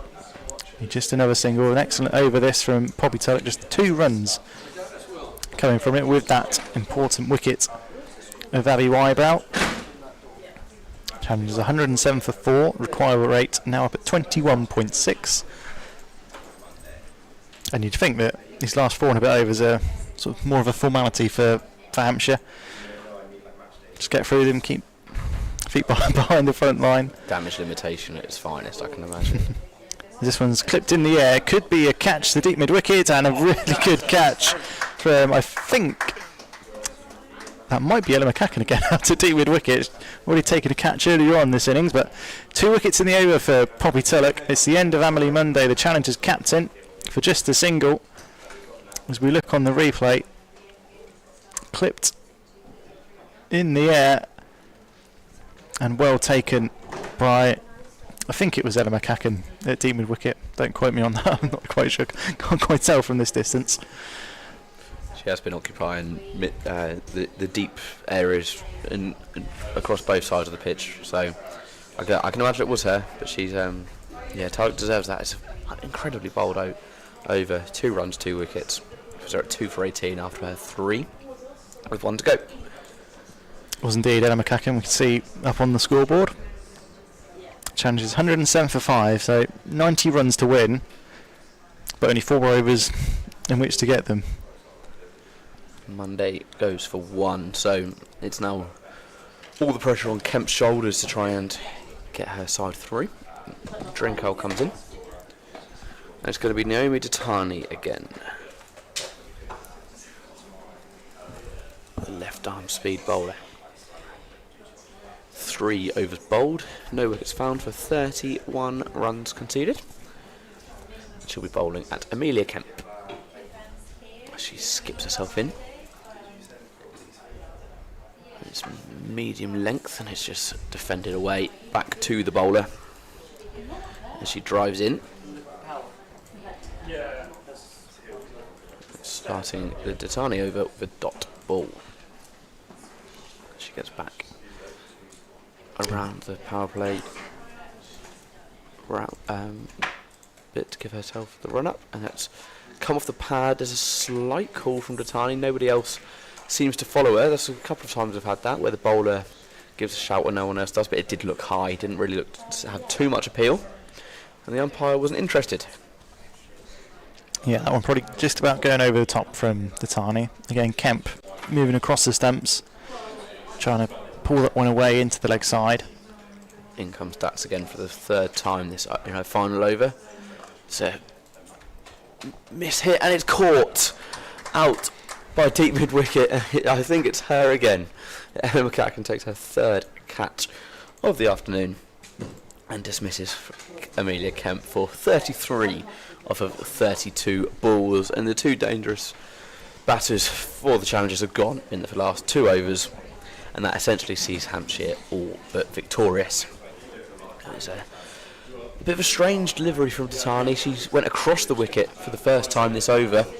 Not something she's been doing much. She's been sort of been going between medium length Yorkers and slower balls. This time there's a lot of speed on it, a bit further in length and across the wicket, and as that was clipped out by Kemp and easily caught by Ella McCacken.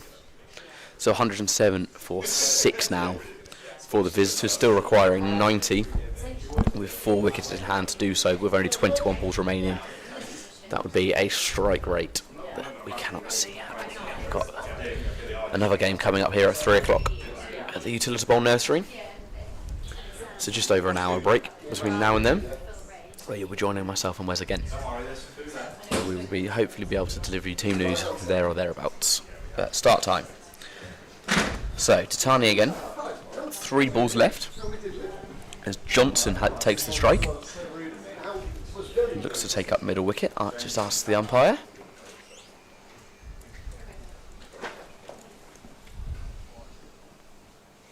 It's Bella Johnson against Naomi Datani. It's a ball that runs along down leg side, and it's just tapped out towards deep point. She's going to get her first run on the board. And bring Drinkle back onto strike, who also hasn't faced a ball yet. So 2 completely fresh batters facing the Hampshire skipper. She's 1 for 32 after just taking her first wicket of 3.4 overs. She drives in past the umpire. Bowls a full toss. And that's driven out. Well stopped by Francesca Sweet. Out in that extra cover.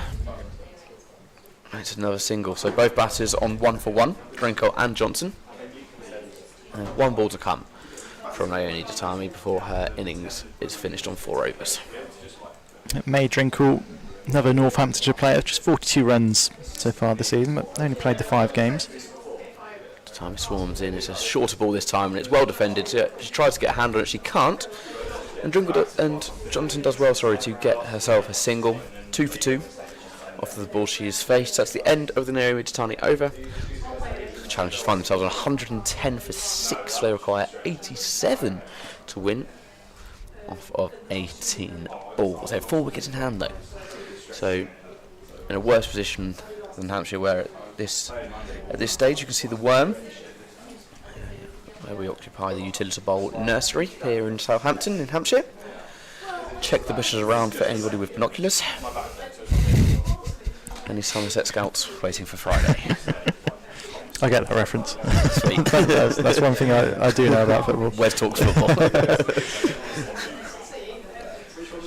Anyway, Poppy Tulloch then to bowl her 4th and final over from the net's end.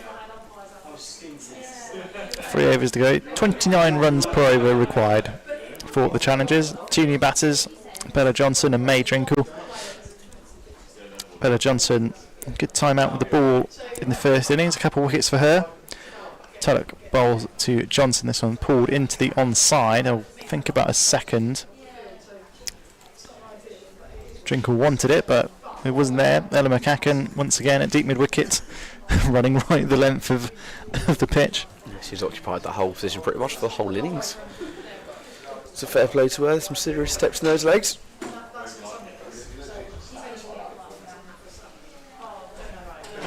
Just looking at the field, got 3 out on the leg side, cover sweeper out on the offside as Poppy Tulloch then bowls a pace on delivery, inside edge onto pad for Drinkle, trickles out into the offside. Norgrove doing the fielding once again. And it's a dot ball, 111 for 6. Those superstitious. 86 needed off 11 for the challengers. And that run rate over 30 now, so plenty of fireworks required for the visitors as Tulloch past the umpire, bowls to Drinkle, and attempted ramp from Drinkle and a try at the stumps misses from Megan Sturge with the keeper gloves on. I'll come through for a leg by. 112 for 6, so they get off Nelson. That required rate now 34 runs and over.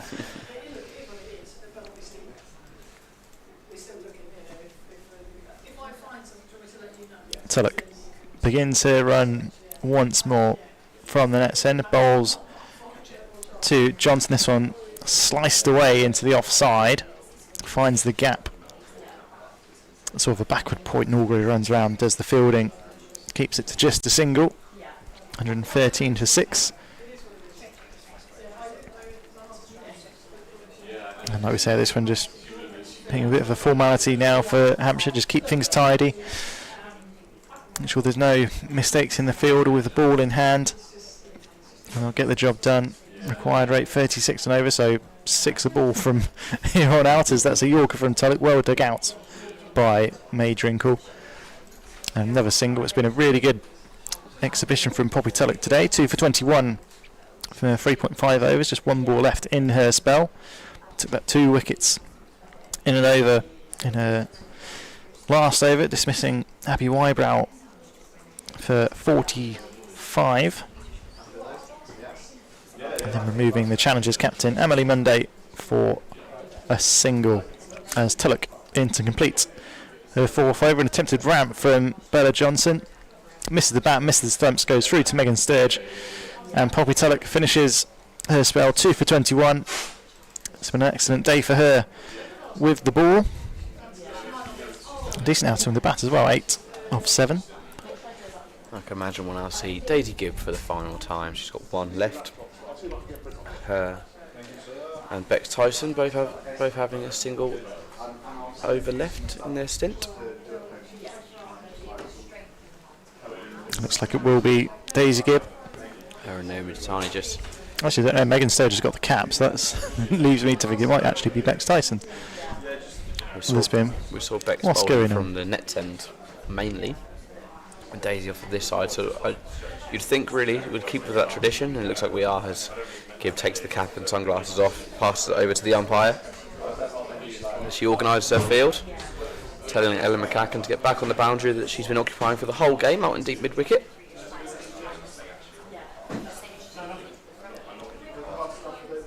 Quite a short field for Hampshire.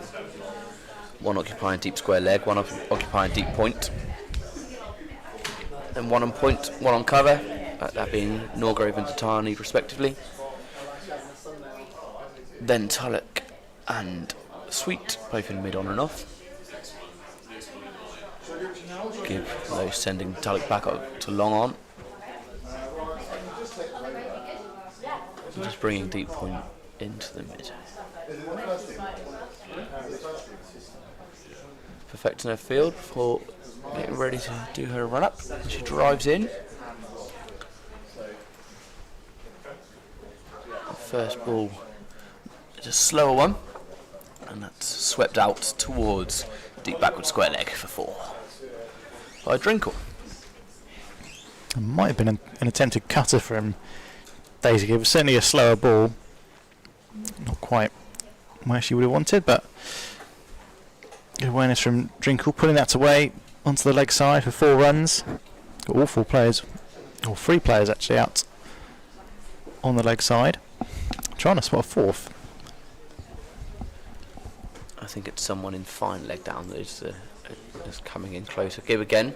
It's a straight ball and it looks to potentially come off the stumps, and it does. And Gibb finds her second wicket of the afternoon, dismisses Drinkle for 6 off of 6 deliveries, and it's Daisy Gibb's second of the afternoon. We'll see it on the replay there from the net end, and yeah, that's come off the wicket. Actually, I thought it came off the pad, so that's my poor eyesight doing me in. We'll see it from a better angle here.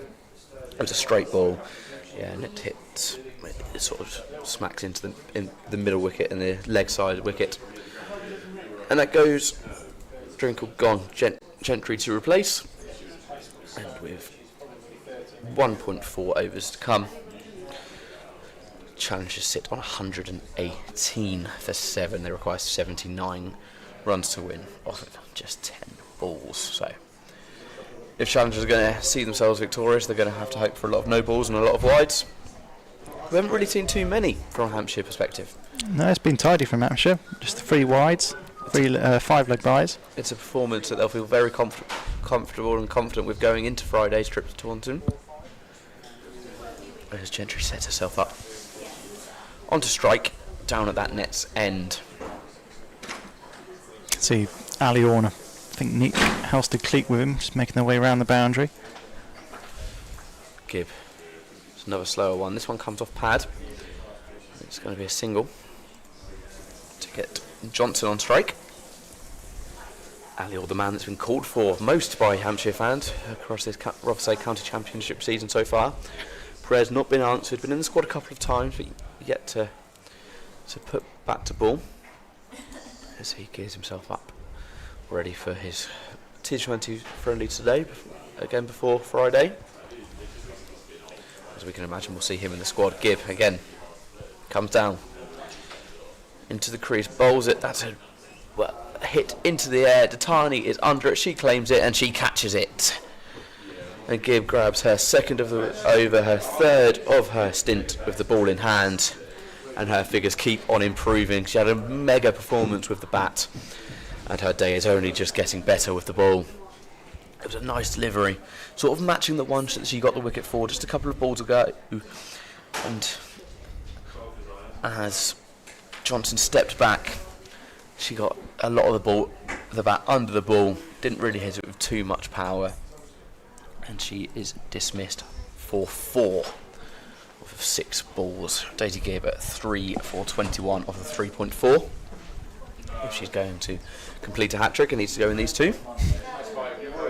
Well, she's got numbers 10 and 11 to do it against, so in some ways, no better opportunity. Yeah, good bowling for Daisy Gibb. I think that was a back of the hand, slower ball, another of her variations. And yeah, as I say, that's a pretty simple catch for Naomi Datani. She's an excellent fielder, but I think most fielders would have got that one at club level or They're the catches on the you dream international of stage. as Gibb comes in again. And it's a completely missed ball. It's a no ball. It goes over the head of Buckle. And we said the challenger wanted some no balls, and they finally get one. It's as much as we've been praising Gibb, that's a slight miss bowl for herself, and she's going to add an extra ball to her innings. I reckon that was another attempted back of the hand slow ball that just slipped out the hands, and it's a free hit now as well for Anna Buckle, so can only be run out on this one. Can't change the field, but still pretty much everyone out on the leg side. As that one's a much better delivered. It's a good line and length straight down the middle of the stump. Only goes for a single as Gentry gets herself on strike. And Daisy Gibb will deliver one more as that ball was just played out towards point. Gentry had a good stint with the ball in hand in Hampshire's innings. She wasn't too prolific with the wickets. She didn't get any on her 3 overs. As Gibb looks to try and catch it from the ball she was bowled. Sweet ends up picking it up, looks to throw it towards the keeper's end. Gentry finds herself a run. And that's the end of Daisy Gibb's play for this afternoon. 1 wicket over, got there in the end, to come. 122 for 875 runs to win with only 6 balls remaining, 2 wickets in hand, and it's Gentry and Buckle 10 and 11 in on the crease for the final time for this fixture. Wes Spearman. Thanks, Max. Yeah, it'll be Bex Tyson to bowl the final over. 0 for 17 from her 3 overs so far today. Really tidy stuff from the left arm spinner. As I mentioned before, was Hampshire's leading wicket taker in last year's Vitality Blast. And although she's gone wicketless so far today, kept things tidy, going under a runner ball. Under a runner ball. As down the track comes Indigo Gentry. There should be the end of the innings, or the 10th wicket to fall. And it is Datani with another simple catch. And that's not the end of the innings. There's one more wicket to go. I miscounted. Apologies. But Bex Tyson does pick up a wicket. Indigo Gentry is the batter out for just a single. There'll be Natasha McBean, Buckinghamshire player, the last batter for the challengers. Oh, they need 75 and over. Don't think that's going to happen somehow. 5 balls left as well. 5 balls left. I imagine they might just, if they are all out, that might just be it, given we're in the last over now. But yeah, the plan was I don't see anyone else padded up 20. down below to our right. Hampshire coaches have already made their way out towards the boundary rope to congratulate their team ahead of Friday's opening Vitality Blast match, Blast Off, down in Taunton. What a fixture to have at home. Tyson, left arm over the wicket to McBean. This one cuts, but in the air, and some rare misfield from Abby Norgrove, I think, at point, but matters not. They come through for a single, and a Buckle back on the strike.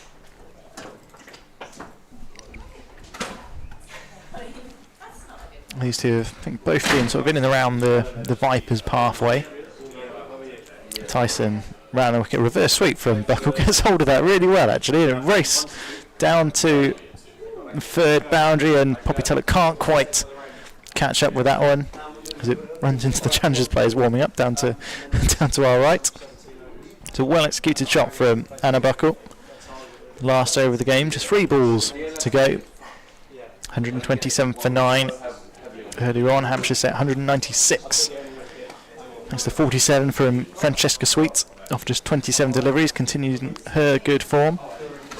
Tyson bowls to Buckle down the track, and that is out stumped. That should be the end of the game. They might carry on with McBean on strike for the last 2 balls. As jab out what's going on. It's definitely out. Quick work behind the stumps from Megan Sturge. Never leg side stumping from today. And there's the end of the game. Handshakes out in the middle. And Hampshire have won this fixture by 69 runs. And gives them confidence going into Friday's opening Vitality Blast match against Somerset down in Taunton. From there they're on the road, a long trip up to Chester Street as they face Durham, and then another lengthy journey back down, I guess mainly the M1 down to back here at Utilita Bowl to face Essex in a home doubleheader next Tuesday before a massive fixture on Friday the 29th of May against Surrey as part of our 25 years of the Bowl celebrations. But here at Utilita Bowl today, Hampshire have won this match against the Challengers by 69 runs, bowling the Challengers out for 127. Pick of the bowlers: Daisy Gibb 3 for 24, Hannah Hardwick 2 for 20 from her 4 overs, Poppy Tullock 2 for 21, Naomi Ditani 1 for 34, and Bex Tyson 2 wickets in the final over to bowl the Challengers out. So there's the result. The next match coming up in just under an hour's time. Hampshire's men, second 11, take on the Challengers men in another T20 again as part of their preparations for Friday's blast. But from myself, Wes Fillon, and from Max Parsons Williams, we will be back in about 50 minutes time. We'll see you then.